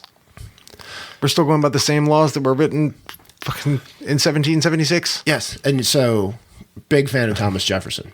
He didn't write the Constitution. Right. But fabulous quote at the Jefferson Monument is, I wish I had it 100%, but it's something to the effect of to expect a man to live under the laws and notions of his ancestors is crazy. It talks about evolution of man. It talks about evolution of thought. And when one of our founding fathers basically states that no law is written forever, Right. but you're holding him up wrongly. Most people think he wrote the Constitution, not the Right. Declaration of Independence, but they're holding his theories and his thoughts out there as law, and we can't change the Constitution. You can't change the Constitution. When one of the founding fathers and all the founding fathers really thought, no, like this is living and breathing. You need to change it. It does not apply to 2020. 1776, I'm sure things were dandy, but it's not 2020. Exactly. You know, there's things that have happened since then. One or two that they didn't think of. Yeah, who could have seen this whole internet thing coming, right? Yeah. No. I mean, just the technology in general. Yeah. And I mean, while, you know, the First Amendment applies to that, it still has to be with reason. Unless you're on Twitter or Facebook. Unless it's Twitter or Facebook, then they can do what they want. And, well, I mean, the First Amendment. I mean, you could say what you want as long as it's left leaning. Right. Correct. And they're a private entity, so so they can do They can do what they want. We choose to utilize their service. You know, is it right though? Like, I think that's the big question. Well, yeah, no, I would agree that it's not right. But by stifling the voice of the right, or even people that are in the middle, right? By people that are just say non-party affiliate, like independents such as yourself and myself, by stifling their voices, you're changing the narrative, because all you're seeing is the same left-wing ideology and rhetoric. Yep. One of the big frustrations with me, well, other than just people, is that Facebook has made us comfortable only with like-minded individuals. We only want positive feedback. Yeah, all of these people, the boomers and the right side people are all like, oh, the left's all a bunch of snowflakes and they can't take criticism. Right. Go ahead and criticize them. And it's holy shit, why do you hate America and Jesus? Right. You know, it's real bad, real fast. Echo chamber. But that's all anybody wants anymore, is just to live in this echo chamber. Right. They only want the positive feedbacks, like-minded people. And anybody that doesn't agree with them, they instantly click. I'm just going to mute you. Yeah, I'm just mute you, delete you, whatever. Yeah. Because I can't be around people that don't think the same way that I can. Right. Or that I do. And I mean, I have to admit, I've muted people. You know, I've unfriended a few people, but just that was like straight asshole commentary. Right. But I've muted some people because I'm just tired of seeing it. It just gets overwhelming. It does. It puts me in a bad frame of mind. When I'm sitting there and trying to go to sleep, and I'm just scrolling through. I want to look at pretty pictures. But then you're doing the exact thing that you were just saying that shouldn't do. It is, but it's my choice to read who I want to read, and you know, and I don't think just for peace of mind. It upsets me to the point where now I have trouble sleeping, and now I need 12 more beers. Right. That's why I just stay off of it. I've deleted that app more than any other app I've ever owned. Yeah. I need it for work. Part of the, disseminating information for fires is hugely Facebook based. Right. Which, in that regards, for emergency management, it's a game changer. You can be your own broadcast studio. We're doing our own videos. We're doing our own news updates. We're putting everything out. We don't have to rely on the traditional media outlets to cover it. The general public doesn't have to wait till the 10 o'clock news or the morning newspaper to find out what happened. Right. It's all right there, which is good and bad. That instant gratification in that regards is a positive, but it has such a negative effect on our lives as people. Yeah. I think for applications like that, things, fire related, hurricanes, sure. Natural disasters, things like that. It's absolutely essential, and it works perfectly for that. Sure. But I think that the glut of information that we receive from everything else we're just not designed for that kind of input. No, I'm curious to see. I know that it has a negative mental effect for me. Just seeing that much information, good, bad, indifferent. Yeah. I'm curious to see. My daughter's generation is the first that's not the first that's never not known the internet, because we're the last ones that knew life before the internet. Right. But her generation has always been touchscreen, has always been swiping and tapping and double taps. You know what I mean? So they're the first truly native generation to the internet. Yeah. You know, they were born with it in their schools. They were born with it for better or worse. You know, my daughter had access to a tablet and shit when she was like 3 or 4. Right. And she taught her grandmother how to operate an iPhone at like age 6, you know, to a 60-something-year-old. So, you know, I'm curious to see what this next generation can do. I don't think they have a name yet. I've heard a couple of different ones, but they're after the millennials, and then I think there's Zennials, but then this other group I've heard the founders, because it's going to be a reset for them. So they're going to have to just start over to one degree or another. Right. You know, which is terrifying. You know, I hate it. Absolutely for terrifying. those kids. But at the same time, I know a lot of these kids, and I've known them since birth, and these are smart effing kids, dude. Oh, yeah. Like, they are some capable human beings. They're witnessing hardships, you know, that were missed. Us as Gen X, we had it kind of easy, but nobody cared about us. Our parents loved us. Right. But, you know, Latchkey kids, man. yeah, my mom didn't get home till 5:30, 6 o'clock. I got out of school at 3:30. Yeah. You know, I knew how to make all kinds of shit by the time she got home. Oh, yeah, you for know? sure. Like, mostly trouble, but also food. I remember the kid down the block couldn't come hang out anymore because my mom wasn't home and we were eating raviolis or something. Little Jimmy Blackwell sliced his hand just wide open and just tracked blood all the way down Madison Street, you know? Oh, wow.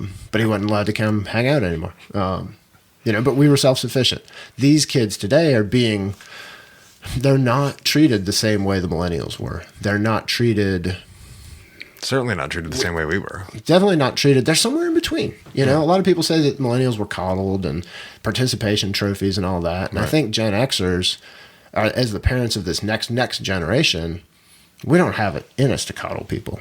No. Like, in my opinion, we're some honest bastards. Yeah. You know? Yeah, like brutally so sometimes, Yeah, which isn't always a good thing. No, it's not. But even the nice people in our generation are kind of dicks. You know? That's accurate. Yeah. And so we're raising these kids with a level of sarcasm and a level of just jadedness from their parents. It's like the highest level. It's like the highest level of sarcasm that you can use as a functioning member of society without being beaten to death with a stick. 100%. It's wild, man. And so these kids have got wit. They've got a sense of humor, but they've got amazing artistry that they've grown up around. Right. You know, and they literally have the entire world's knowledge base in their pocket. Oh yeah, I mean, can you imagine that when you were a kid? No, Can you imagine that idea? Just like the world and the entire world's information at your fingertips. Yeah,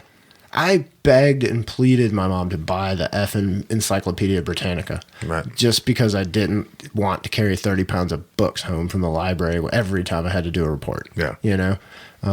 And that one, God knows how much she spent on it, but it's what got me through high school. You know, I mean, like, you just started typing or writing down whatever the encyclopedia said. Right. Now these kids have it, and they just punch a couple buttons.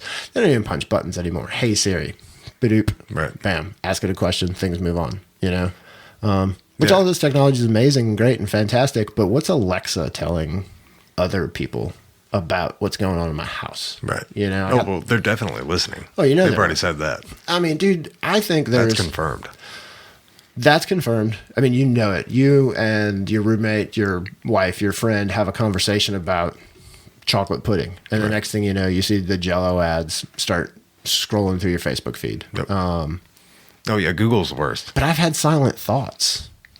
I'm not saying there's a chip in my head. No, I've had it too. But man, I've had that experience. You're driving just home thinking about some shit in my unconnected car. Mm-hmm. You know, I love cars. I love working on cars. So I want a very minimalistic vehicle. You know, I drive a truck mostly for necessity and partly just because it's big. And if I need to run you over, I will. Right. But also because I bought an '08 because I wanted to. Because I can work on that motor, because there's nothing internally to just screw up. So I'm totally unconnected, and I'm just having this thought in my head, and I get home, and look, there's an ad for Jell-O pudding. Didn't talk about it, didn't whatever. I know, man. It's creepy. It's creepy. I'm not saying it's aliens, but it's aliens. Yeah, I don't know. I'm curious to see what the future will be. I don't know, And man. if I am reincarnated, I think it'll be pretty cool. I think it might happen. I mean, I tend to lean towards that. who is it? I might have been listening to your podcast, but there was a conversation I'd heard on a show about everybody has X number of lives, and basically you cannot relive your past life and you cannot relive your past mistakes. So whatever you did in your previous life, basically it doesn't affect you in your next one, but you do have some sort of shadow recollection of it. Right. But you're basically prohibited from making the same mistakes. So those of us that like to fuck things up in this life apparently didn't do much in previous lives because we're living all the mistakes now. Right. But yeah, so I mean, if reincarnation's a thing, like, I should be good to go the next time around. yeah, you'll be good. If you can't relive these mistakes, what else is there? Oh shit, that's not a good thing. It's 2020. We don't want to know what else is there. Right. But no, I don't know. The next life could be pretty cool. Whatever happened to murder hornets? I'm a little disappointed they didn't come to fruition. Ah, man, I was so psyched about that. I mean, I think it was replaced with giant fires throughout the West, honestly. I think they were there and we just burnt them up. Yeah. That could very well be it. And I mean, fire season should be over. Fire season for Colorado should have been over months ago. They just hit like a new record for largest fire in Colorado history. The Cameron Peak fire is absolutely kicking their ass. It got 3 inches of snow 4 days ago. Won't stop burning. Jesus Christ. Yeah. Wow. I mean, the one I was on burned 200,000 acres in 20 hours. Yeah. 10,000 acres an hour. California's still on fire, isn't it? It is. It is. The fire I left, I keep getting phone calls. I got 4 phone calls this week wanting to know if I could go back out. Right. You know, but I got stuff to do. Like hunting season's coming up. I like hanging out with my family. You know, I feel that. I feel that. I'm done, man. After 6 weeks of it, just mentally, when I got home at what is traditionally the end of fire season, I looked around. I scrubbed my tent. I washed my sleeping bag. I shoved it all away. I said, I'm done with it. And then 3 days later, I'm watching the news, and it's like, oh, you might not be. So, How long does it take to stop smelling like smoke when you get back in? it takes a minute, honestly. You know, I've had people comment on the plane ride home 48 hours after I was last near an actual fire. Right. And you get off the plane and the wife and kid are like, what is that smell? I was like, dude, I've had 3 showers. Right. I've been totally clean clothes. It just permeates everything. But your clean clothes are out there with you. So yeah, you know, one of the fires I was on a couple of years ago in the Yosemite National Park, we have air quality observers and all that stuff. And she said that standing where we were standing, where our camp was without masks, without respirators, without clean air, was the equivalent of 5 packs a day. Ooh, shit. Like, and so we just stayed in the tents, and I mean, and you're in a tent, but we try to have positive air pressure, positive airflow. So you've legit got like a 25 mile an hour wind blowing through everywhere just to try to keep the smoke off of you. So yeah, I mean, it takes a while. Then you just come home, you got black lung, and it's like, oh, have you been smoking again? No, honey, it was the fires. Everything's fine. It's totally not me. Yeah, definitely not me. No. Yeah, it's crazy. What do you think is going to happen with California? Man, you think it's just going to keep fucking burning? I mean, what's the prognosis with that? Eventually, I mean, there's going to be nothing left to burn. Yeah. You know, there's this debate about, is it global warming? Is it poor forest management? I've heard Trump blamed directly. Well, which is like, how can you? What? You know, if I can say one good thing about Donald Trump is he didn't cause those fires. Right. You know, but it's a combination, man. Like, I can't tell you it's not global warming. While I haven't personally seen any evidence of sea rise here on the Northern Gulf. Right. Fire season is starting earlier and lasting later than it was 10 years ago. Right. It's drier and hotter in places than it was 10 years ago when I started doing this. That tells me climate change is a real thing. Right. You can't tell me we as human beings pumping billions of tons of pollutants in the air didn't have some effect. Are we coming out of an ice age? Sure, maybe, probably. I don't know. That's not my wheelhouse. Right. But it is also forest management. You look at one of the most successful ad campaigns ever, and it was Smokey Bear. He stopped people from burning the woods down. Unfortunately, everywhere in the world needs some sort of natural fire regime.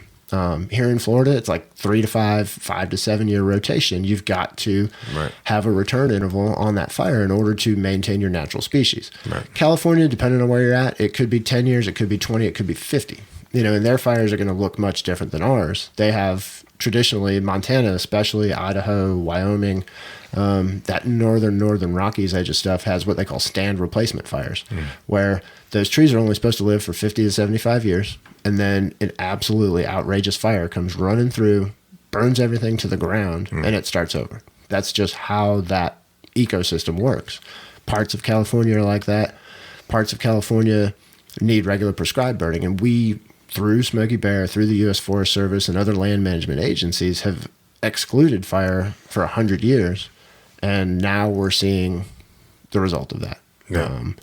We haven't allowed good fire in the right places that it needs to be at our pace. Yeah. Historically speaking, California used to burn 7 to 11 million acres a year naturally. This year, they're at 4 million acres of wildfires. They're still in a deficit. Worst fire season they've ever seen. Still needs more fire. Wow. So another 20 years of this, I think, they should be caught up. Should be terrible.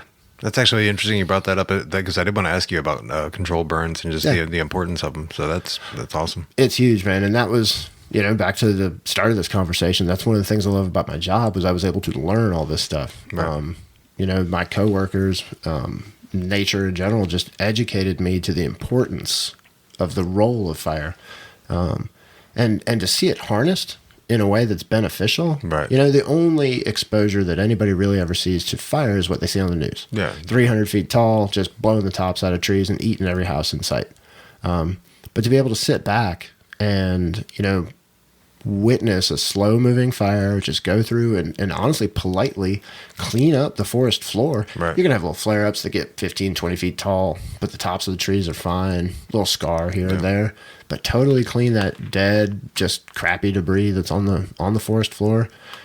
Go back 6-8 days later, there's 3 inches of grass growing. Oh yeah, man. That's like one of the most beautiful things in the world is just watching that new growth pop up through the wreckage of the fire. Yeah. It's just amazing. It is. And that's the thing. Yeah. I mean, our uncivilized Native Americans, First Nation people, they knew that. They were uncivilized. They were the dumb ones. Right. We're the ones that screwed it up. They were utilizing it, but they didn't have any formal education. They were savages. Right. Yeah. Noble savage. Yeah. So, if they could figure it out, I don't know how we can't figure it out. I don't know, man. What a horrible life that must have been to live outdoors and All day. hunt and fish and just be mostly naked all day, and just hang out with your old lady and your kids. Eat healthy food, drink water. Right, drink water and yeah. Smoke some stuff here and there. Right. I could think of worse ways. Oh man, what a horrible system. I'm glad we came over and fixed it. Yeah, who would want to just live in a society where everybody worked together for a common goal? There's no ownership of land. No. It's just the fact that was a foreign concept to them is such a beautiful thing. Like they hadn't even thought that was an option. Right. Like what? That tells you how pure that society had to be. Yeah, it tells you how fucked up a society we are to come in and do what we did. I'm going to put my flag right there. This is mine. You got to go. Get out. You've been here for how long? Eons. Move along. Not anymore. See you later. Bye. Manifest destiny, bitch. Jesus. So I actually got to experience a little First Nation culture while I was out on a fire in Arizona. And I'm trying desperately to remember the name of the tribe. But it's just outside of Globe, Arizona, Apache Reservation. And we were doing this video update where our operations section chief, basically the head firefighter, would tell everybody on video through Facebook what's going on. That's great. That's fabulous. Except for the fire wasn't in Globe where they spoke English. It was on the reservation where they spoke Apache. And we got a lady from the reservation to come and do the morning translation, and she delivered it in the native language every morning, and I got to film it. I had no idea what she was saying, but it was seriously one of the most beautiful languages I had ever heard. It was just so eye-opening because I started to I knew what she was saying because I knew what the update was, not that I could speak it, not that I could understand it, but it was just this rhythm and this flow to it that was just, it's unlike anything I'd ever heard, you know? Right. I learned that up until like 80 years ago, they didn't have a written language. Oh, wow. They did not. They just, It was they just all spoke oral it. tradition. It's all, yeah, exactly. Which actually led to, they had like a 60% infection rate when it came to COVID-19. Oh, So wow. they were very, very, I don't even want to say cautious. They were flat out, you're not coming on the reservation unless you're here Right. to straight up fight the fire. Like, Right. you're doing that press release stuff, stay in Globe. Yeah. Get away from us. 61% infection rate, but it was like a 20-something% fatality rate. Oh, shit. They're in poor health, you know, extreme poverty, 90 some odd percent unemployment rate. Jeez. Yeah, this is what we've done to them, you know, and just, you know, but still being able to witness that and be on their land and just have them thank us for coming and doing stuff was Right. just mind blowing. Right. We had one of the tribal elders came and was talking during a public meeting, and we didn't really know how we don't script this stuff. You invite the right people to speak to the right crowds. Right. Well, he started talking about how the government took their land and, you know, did a disservice to the Apache Nation. And we're all sitting here going, oh boy, this guy's about to go off the rails and just chew our asses for doing whatever it is he thinks we did wrong. But it was heartbreaking because he was actually ended up talking about how he believes and the elders believe that COVID-19 or the next pandemic will be the end of the native society. And it's their penance for adopting Western culture. Jeez. Yeah. Like Wow. that was heavy. Yeah, it's super He heavy. flat out says, you know, they didn't bring this disease to us, but you know, they've done this. He was talking about the precautions we've taken and Right. we're doing a good job. He said, but it's already here and it's not their fault. He said, but don't worry, this is what's going to kill us. And it's because we screwed up and we've abandoned our Apache ways. Damn. Like, Damn. dude, it got so quiet. Yeah. And I mean, the poor girl that was moderating it had to come up afterwards and just kind of, like, you could see it on her face. I mean, like, you just kicked her puppy. You know, it was like, whoa, what? How do you follow that? How do you? Yeah. Drop the fucking mic. Yeah, basically it was like, and here's our incident commander. He's going to talk about things you don't care about now. Right. Wow. That's intense, man. Jeez. It's like Indians. Intense. I see what you did there. That's a good one. Yeah. See- I try. I struggle, but I try. You'll make a great dad because that was a dad joke. Oh, for sure. But yeah, that's crazy, man. I would have cried my eyes out. Yeah, it was rough. Yeah, it was rough. It, you know, it just gives you a lot of perspective. Right. You know, about the way different societies, they're part of our society, but they're still a subset, you know, Right. and it, for them to feel that way gave me reason to pause, reason to think, Right. and just kind of some resetting of some stuff. You know, and it goes back to our conversations about hangovers, about drinking, about priorities, getting back into nature, looking at the way other people look at things. I mean, just that giant global reset this summer has been eye-opening for me in that regards. Absolutely. And it's, you know, strange timing, coincidental timing, fortuitous timing. You know, we talked about it, I think, before we were recording or middle or whatever, that you had invited me on the show Yeah. technically before I realized or was admitting that I need to quit drinking. Yeah. You know, there's a reason I'm sitting here on a podcast that centers on addiction and issues like that. You know, and when you ask me, I'm sitting there going, what do I have to bring to the table? Right. You know, not a whole lot in that regards. And now here I am, kind of step one, stage one of this journey. So it'll be interesting. You know, it'll be rough. It'll be boring. I really think, you know, and it's just that adjustment you think that. period. You think that. I do right now. I'm terrified. No, like I I don't get it. know. I get it. I don't know anybody that doesn't drink. I don't, you know, like, well, You got one right here. I got one. Yeah, I got Justin and I got Andy. And you know, it's just so weird, man. It's so daunting. Yeah. It's just a hill, though. That's all it is. It's just a hill. When you get to the top, there'll be another hill. Yeah, absolutely. Yeah. It's life. Yeah, it is. It is, and it's how you cope with it. It's how you handle it. And I think with my line of work, I think that's good. I'm pretty good at my job. I feel like I'm really good at certain aspects of my job. Right. But if I can bring some actual clarity to my life, it's really fantastic, man. Like, it really is. Yeah, I'm excited to see what that will bring to the table and what I can start to do. Like I said, I'm skinny, so I must be in shape, right? But what I can start to do physically now with all this newfound free time. Yeah. Because it used to be just get home at 4:30, 5 o'clock, plop down on the couch, drink some beer. Yeah. You would be amazed at how much more you will get accomplished when you don't drink. I already have been in just a short week. Yeah. And bike riding, stuff like that. Things I was doing before are easier now. Yeah. It just is just instantly easier because I'm not hungover. Right. You think like, oh, I'm not hungover. No, you really are. Yeah. Like when you drink that much all the time, you don't feel like you're hungover. Yeah. That just feels normal. Right. But it's like we were talking about beds when somebody comes out of prison. They're just used to it. It's normal. That doesn't mean it's good. That doesn't mean it's okay to be that way.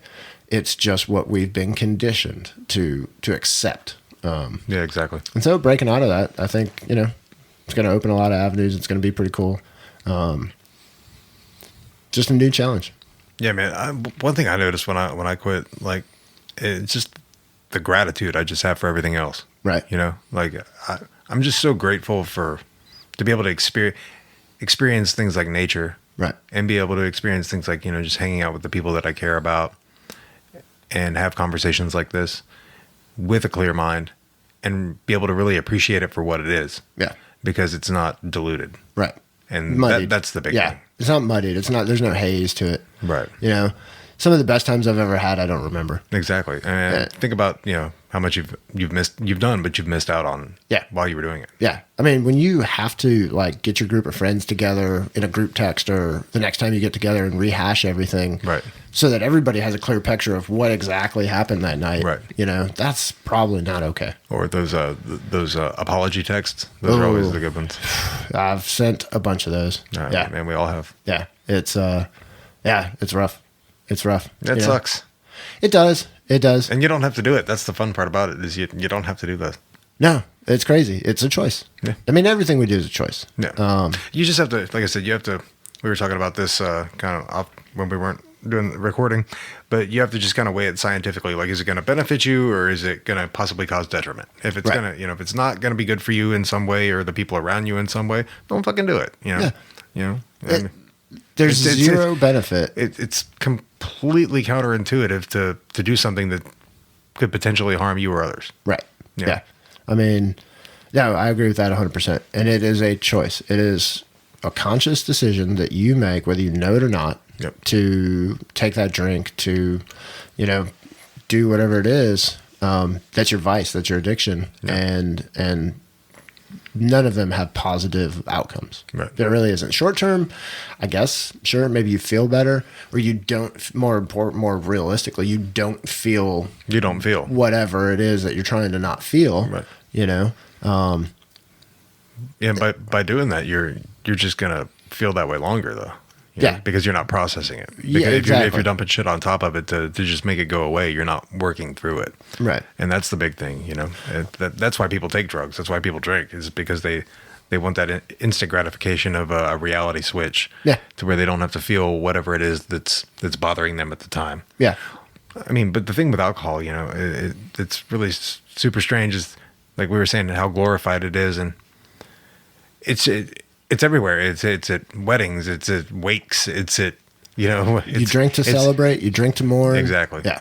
Some of my favorite songs are all about drinking and drugs. Right. I had a nice text exchange with a person I work with very, very often on fires out west, and she sent me the song Waylon Shooter Jennings, Drunk.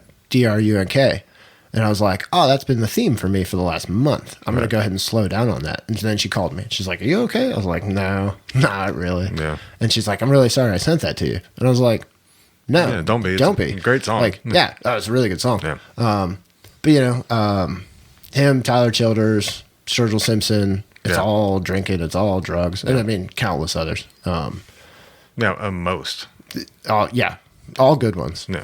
Yeah. No, for sure. Yeah. Definitely that. You know, and it's, I don't know, it's weird because, I mean, talking to just a couple of people about it, a buddy of mine, the buddy of mine who's been through it, he's been sober for 3 years. He's not like AA kind of guy. Right. Did some of that, didn't work, you know, but just sort of came to it on his own one day. And his thing was, it wasn't sticking for him not drinking because he resented people who were drinking. Yep. And he couldn't figure that out. Yep. And then one day he just basically came to the same realization. His wife was going to leave him. They had have a special needs child. And he basically figured out that the only 3 people that matter are the only ones that are actually being hurt by his drinking. Right. It's hurting him through employment or unemployment mostly. It's hurting his wife and therefore hurting their child. Right. And he was making that decision. Now, he was the kind of guy, from what he's told me, that it's his story, but, you know, the hot case of beer underneath his bed because he'd wake up at 2 a.m. shaking and would just reach down and grab a Miller Lite and start chugging. Yeah. You know? I never hit that stage. I'm the functioning guy. Yeah. On that roller coaster. But there's been plenty of times where I definitely will say it was not at my best when I needed to be somewhere. Yeah. You know, but you get by and everybody lets it go because you're just drinking. No big deal. It's not serious. Yeah, just drinking. Just drinking. Yeah. It's funny. You ever seen the nut harm index of drug use? It's pretty interesting. I talk about this on the podcast a lot. They did a study. I think it was at Cambridge University. Right. But they did a study, and it was they looked at the impact on the individual and the social impact of different drugs, and scored them from least harmful to most harmful. Alcohol is the absolute most harmful thing you can do to yourself or others. Yeah. And right behind that is heroin. Now, on the opposite end of the scale, the least harmful thing you can do. You want to take a guess? I'm going to go with marijuana. Mushrooms, actually. Really? Yep, psilocybin mushrooms. Okay. Yep. Marijuana is somewhere in the middle. Okay. I'm not sure why, but it lingers somewhere in the middle. Yeah. But yeah, the absolute worst thing you can do is drink, basically. Shocking. Yeah. Not at all. I mean, And it's the thing that's the most readily available. The thing that's absolutely the most accepted. yeah. And why? That's the big question. Why? You know, I mean, I can't answer that. You know, I don't know. It just always has been. We raised hell when we had prohibition. Right. Got that overturned. You know, and you always think they're just all snobbies and they're all prudes and they don't know what a good time is and this and that. And I remember my mom used to tell me, you know, you don't need to drink to have a good time. And I'm sitting there going, well, you've obviously never had a good time. But Doug Stanhope had this bit, and he was like, "But then I have to have a good time to have a good time." yeah. Then I have to probably try to work at this. Right. You know, Then it actually requires effort. it's so much easier to talk to people when I've had a couple of beers. Oh, yeah. You know, it's easier to make friends. It's easier to have conversations. Yeah. I mean, and to some degree it is, obviously, because your inhibitions go down. Everybody's a little bit looser. Right. And I mean, there's valid conversations. There's amazing conversations I've Yeah. had with a lot of great people raging drunk. Oh, for sure. Yeah. But- I've had several good conversations, completely shit hammered. Yeah. And it would have been hard, if not impossible, to have those conversations otherwise.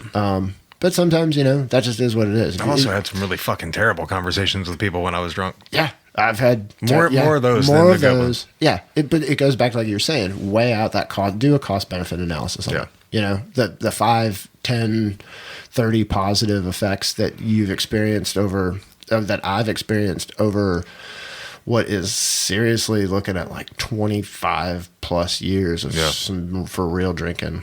Yeah. Versus the negative effects.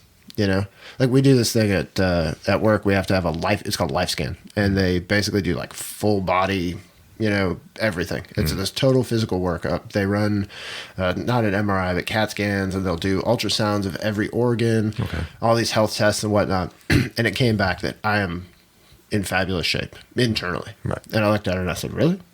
Are you sure? What? She's like, yeah, prostate, liver looks good. This looks good. That looks good. Lung function looks good. And I'm sitting here going, are you reading the right results? I don't understand. Are you sure you got the right person here? I don't think you have it might upside have gotten down. my chart mixed up. Yeah, you've got it upside down, lady. That is not a happy face. That's a sad face. I don't know. But yeah, so, I mean, fortunately, I guess at this stage, it hasn't had any physical detriment yet. Maybe. I don't know. Yeah. My memory's all jacked up, but that could be a combination of things. The 90s were pretty awesome. The 90s were They really really fun. were. They really were a good time. You should have a podcast just on how badass the 90s were. I miss the 90s. They were, think about it, dude. And it might be because I just miss my youth. Maybe that's it. Every generation. I think the 90s were legitimately pretty fucking awesome. like every generation says, my teen years, early 20s were the best. Right. Except for they're wrong and ours was. Because anything went. Like we brought back not the peace, love, dope of the 60s, but the anything went of the 70s and the 60s was amplified times 10. Absolutely. I mean, look at the weirdness of the music. Oh, man. It was so good. I mean, yeah, you had hip hop goes mainstream, which affects rock and roll, which, gets you things like Primus and I listened to it on the way over. Fun Loving Criminals. Yeah. Remember the song Scooby Snacks? Yeah, yeah. That was on driving over here today. And I'm like sitting here going like I had to pull up an app and figure out, oh my God, I know this song. What the hell is this? Right. Just stuff like that. But Yeah. I mean, the things the 90s brought out were just wild. I mean, the technology that was going on in the 90s was amazing. The music was amazing. Recreation was amazing. Simpler time. It was. Things just were less complicated overall, I think. And that's probably because we were 20-something years old, 14 years old, whatever. I mean, yeah, that. I mean, you don't think the internet wasn't near what it is now. Like, you didn't have any of the social media shit. If you wanted to hang out with your friends, you had to actually call them and be like, hey, what's up? You want to hang out? Like, you couldn't even, at that point, like, you couldn't even text your friends. No. You could maybe You had page them. pagers. Yeah. Yes, you had to page somebody. And Absolutely. then you had to find a fucking payphone. Yep. Yeah. I mean, the lack of connectivity, we're all say what a blessing it is. Oh, we can do this and we can do that. We've got the power of the world in our pocket and da-da-da-da. Yeah, but 5G is going to give us cancer. And, Right. I feel strange vibrations even when my phone's not vibrating in my pocket. You get that too? Yeah. I hear that's can be a sign of MS as well. Oh, so good. You might want to look into that. I should. My brother has that. Oh, really? Yeah. You might want to look into that I'm then. going to go look into that. Yeah, I hear that vibrations. If you feel like that vibrating sensation, it can be a sign. Especially if you don't have your phone on you. Right. Yeah, look into that for sure. Oh, good times. Yeah. Gee, thanks. Yeah. Hey man, just trying to help out. Damn it, I don't Justin. want to. It to pop up down the road and you'd be like, "What the fuck is this?" Why didn't you tell me, Justin? Right. You knew the whole Son time. of a bitch. Nah. But yeah, the 90s were pretty badass. Yeah, they were fun. I mean, it was, and it's pining for your youth and all that, but it really was. We weren't connected. You didn't have the, so I don't know if you've seen, there's some documentary, social. The Social Dilemma. Yes. I haven't seen it yet. No, I have. Okay. Yeah, I need to watch that. It's very good. But at the same time, I don't need to watch it because You I absolutely need to watch already know the answer. Like, it's bad. We know that. You know what I mean? It's worse than you think. Oh, good. Yeah. I highly recommend it. Okay. It's very. I wasn't expecting it to be as good as it was, and it was very good. So, Is it a series? No, it's a couple single. hours? Yeah. Okay. It's about an hour and a half, I think. Wow. Maybe a couple hours. I'm not sure, but yeah, super super good. Nice. Check it out.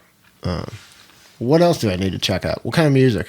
I'm going to interview you for a minute now. Oh man, I don't know. I haven't really been listening to too much music lately. I've been No? lost in Podcastville. That's cool. Yeah. There's nothing wrong with that. And actually, you've got me into podcasts. When I drove over to this weekend, I had to drive to Panama City, spend a couple days there. Right. So I listened.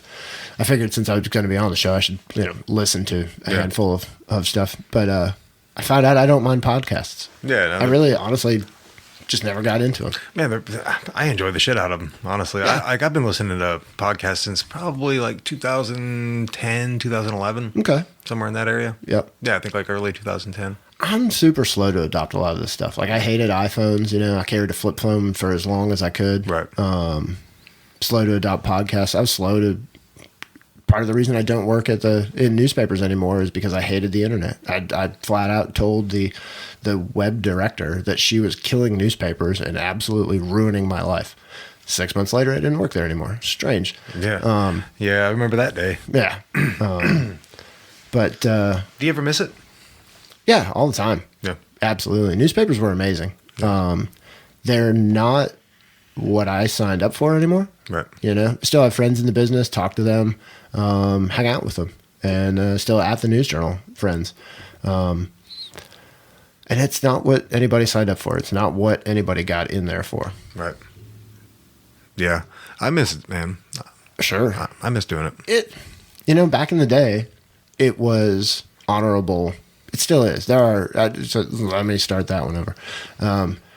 It was like that noble cause. You know what I mean? And I still think at the local level, at that grassroots level, the reporters that you're reading in your local newspapers, no matter where you're listening to this podcast, are doing it for noble reasons. You know, they want to expose injustices. They want to tell the truth, the good stuff and the bad stuff. Yeah. Unfortunately, at that corporate level is where it's impeding that. You know, you can't write a bad story about so-and-so because they're our major advertiser. You can't do this because that. And now we've through our president have adopted this general hatred of the media and a distrust. Right. When I was going to journalism school, I was very fortunate to work with and work under some very intelligent people who explained to me that journalism pretty much was the fourth leg of government. You know, you've got the executive, you've got the legislative, and you've got the judicial branch. Right. But newspapers specifically were the ones that were there to hold all three of those branches accountable. Yeah. And in today's day and age, the politicians who were getting unfavorable coverage spun the story to paint journalists as the devil. Fake news. Yeah. Fake news. And I mean... But, you know, some of it is fucking fake. And that's the worst thing. And that's the internet. So that's the problem with connectivity and everybody having... No offense to this podcast or any others, but that's everybody should have a voice, but not everybody's got to hear everybody's voice. Right. You and me can go start a website tomorrow. Oh, yeah. And punch everything out there. And $5 in the next calendar year, Donald Trump's going to retweet some bullshit we put out there. You know? Yeah. I So mean, that's entirely possible. Yeah. I mean, he legit retweets fake news, satirical fake news, and thinks it's okay. I love it. It's fabulous. I love it. It's not going to change. It's like one of my anybody's favorite mind. things to watch. It's amazing. I've never seen a train wreck, but I feel like this is how it is. I can only imagine. And Speaking of train wreck, I watched a car accident the other day. That was pretty intense. I didn't actually see the impact, but I watched it was flipping through the air. It flipped twice and then landed. And the dude was fine. He was fine. Jesus. Yeah, thank God. Yeah. It was pretty bad though. That's wild. Yeah. I've seen a few car wrecks. Yeah. Yeah.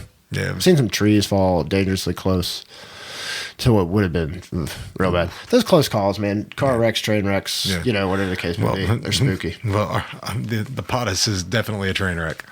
It is. It is. But, so we talked about it earlier. We didn't have a good alternative. No, we didn't. You know, when do we ever? Probably in the 40s or something. I missed it. I wasn't there for it. Yeah. You know, before my time. Yeah, a little bit. But yeah, man. I mean, we don't have a good option in this one. No. You know, everybody's like, well, Biden's not Trump. If that's all you're really hanging your hat on. Yeah, that's it. I'm not that guy. I'm not that bad. No, that's not a positive. And I mean, is he not that bad? Dude's been in office for my entire lifetime and hasn't done much. Done effectively nothing, really. Basically. This is his third run for president. Yeah, I think so. Yeah. So, come on. Yeah. Why do we have career politicians? That's an issue. I think I think anybody that age should look. Any decisions they make aren't going to actually have any effect for several years. Right. They're going to be dead by the time anything they actually try to enact is going to actually, come to fruition. Yeah. No. So why are they able to make those decisions for this younger generation that it's going to affect? It makes no sense. Well, not only that, but take age out of the equation. Why do we allow multimillionaires who represent less than 1% of our country make decisions that will affect you and me, who are far more the norm? Right. Back in the day, we had farmers as representatives. Right. They were educated farmers, and they were the elite. Yes, I understand that, and they were wealthy, but they were still farmers. Right. You know what I mean? These guys aren't even farmers. They're not even lawyers anymore. Right. They're career politicians. And that's all they are, yeah. Yeah. I mean, 2 terms. I'll give you 2 terms. Maybe 3. You could talk me into 3. Max. That's it. Move on. You don't get a lifetime retirement. Currently, they do. Yeah. You're not exempt from anything else that they're exempt from the Affordable Care Act. They get their own insurance. That's not okay. Yeah. We can't know what's in the bill until we pass the bill. Holy shit, lady. Really? Yeah. You're fabulous. All of them. All of them. I'm not right. I'm not left. I'm honestly as centrist and freedom loving as you can get. Yeah. All gun laws violate the Second Amendment. Right. But taxation is theft. But here we are. Yeah. We're conditioned to accept these terms, working for the man. No, trust me, I feel you, especially on the gun laws thing, because as I said, I am a convicted felon, and I have no violent charges on my record. I've got, drug charges from some bad decisions I made. Victimless crimes. Victimless crimes. The only victim was me. Yeah. How can you be charged with something that only hurts yourself? No face, no case, man. Man, I'm telling you, this is not okay. No. And now I have to, which I enjoy bow hunting anyway, but now I have to, I mean, I can't go bird hunting. I can't do any of that shit because I can't own a firearm. I can't possess a firearm. I can't even be within constructive possession of a firearm. Jesus. Yeah.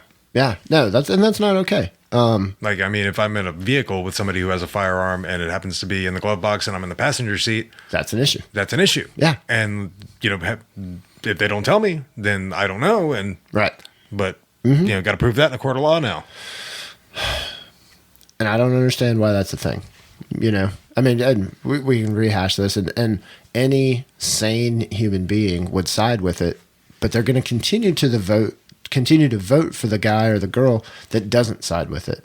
I mean, you've got Trump, who's all law and order, and just criminals are going to go to jail regardless of what they're doing. It's just everybody's like, oh, Trump hates the minorities. Trump hates this. Well, Joe Biden constructed the laws that he voted for them. Right. All of the drug laws. The war on drugs is a sham. We all know that. And then Kamala Harris literally put these people in jail. It's okay for her to smoke pot. Yeah, for sure. But she's got people in jail today. And keeping them in jail. Yeah. So they can fight fires. That's an interesting one there, though. So you're talking about the convict crews in the state of California. Mm-hmm. That's a voluntary thing. Right. And those guys love it. Of course they do. It's so much better in prison, obviously. Oh, yeah, of course. But it reduces their recidivism rate. It reduces... it increases their employment when they get out. A lot of people are like, I'd seen it a few months ago and had a conversation, I think with one of my cousins, about it. And he was bemoaning the fact that, okay, we're going to give you this skill, and then when you're out, we can't hire you because you're a felon. Well, they don't really take felons. These are severely minor people. It reduces their sentence. They get a few bucks for doing it. And it does. It gives them a job skill and experience base to build off of. We could do better by our prisoners by putting them to work while they're in there. Oh, sure. Teaching them these skills, whether it's firefighting, on the convict crews. Officially by Cal Fire, they're called Gulf crews, GULF. But the issue with her is she kept people in jail. Yeah, for something she had done. Yeah, on bullshit charges. Yeah. Specifically for that reason. Did she? Yeah. I missed that part.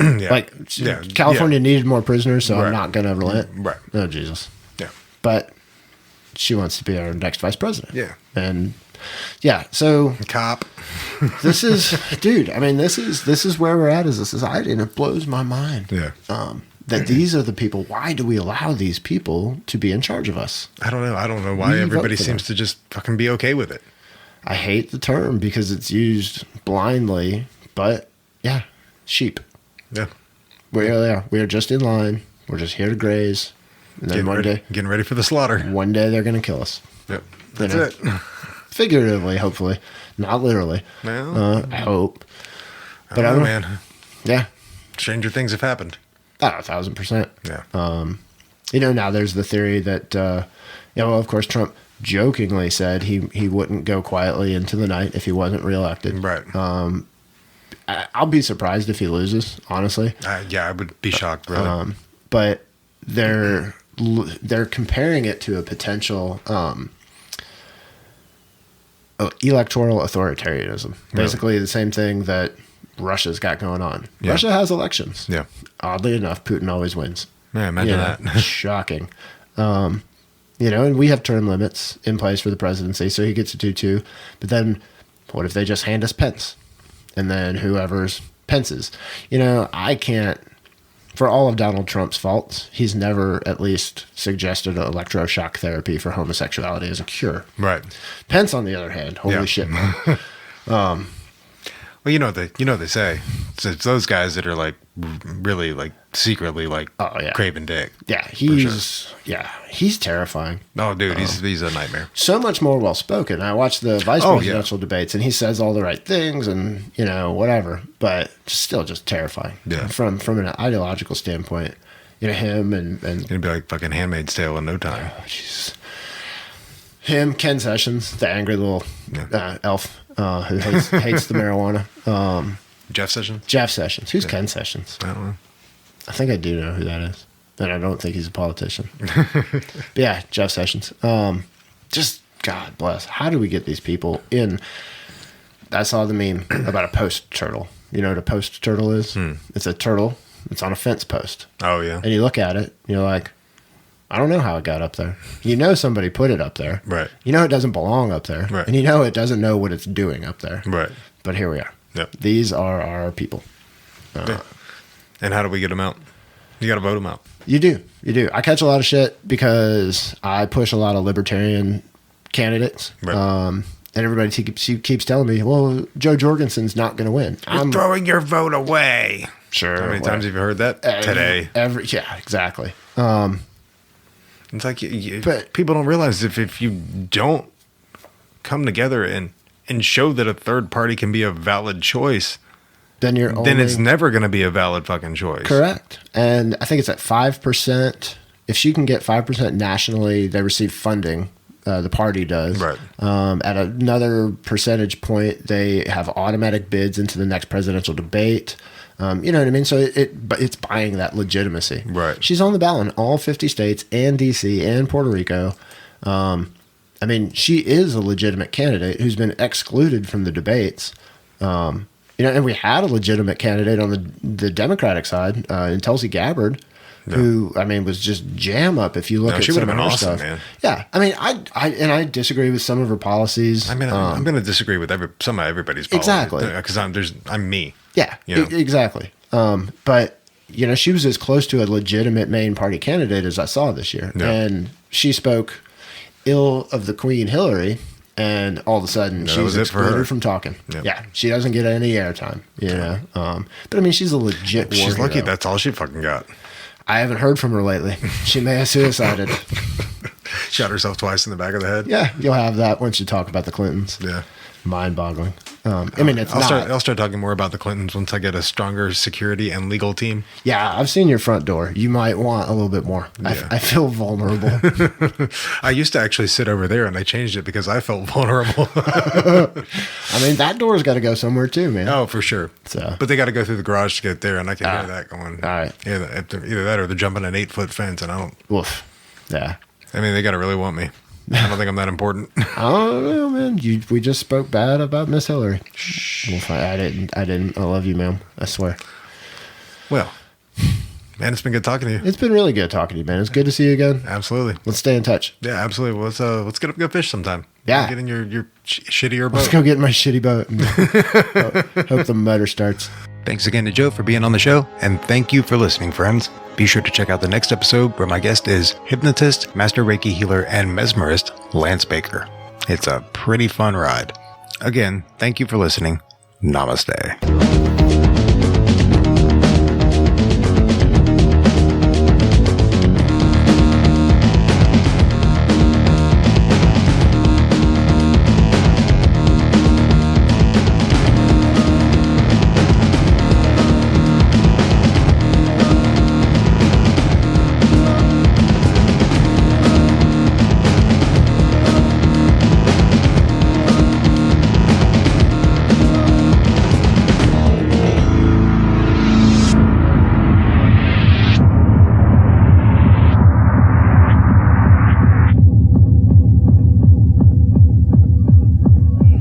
Chaos is beautiful.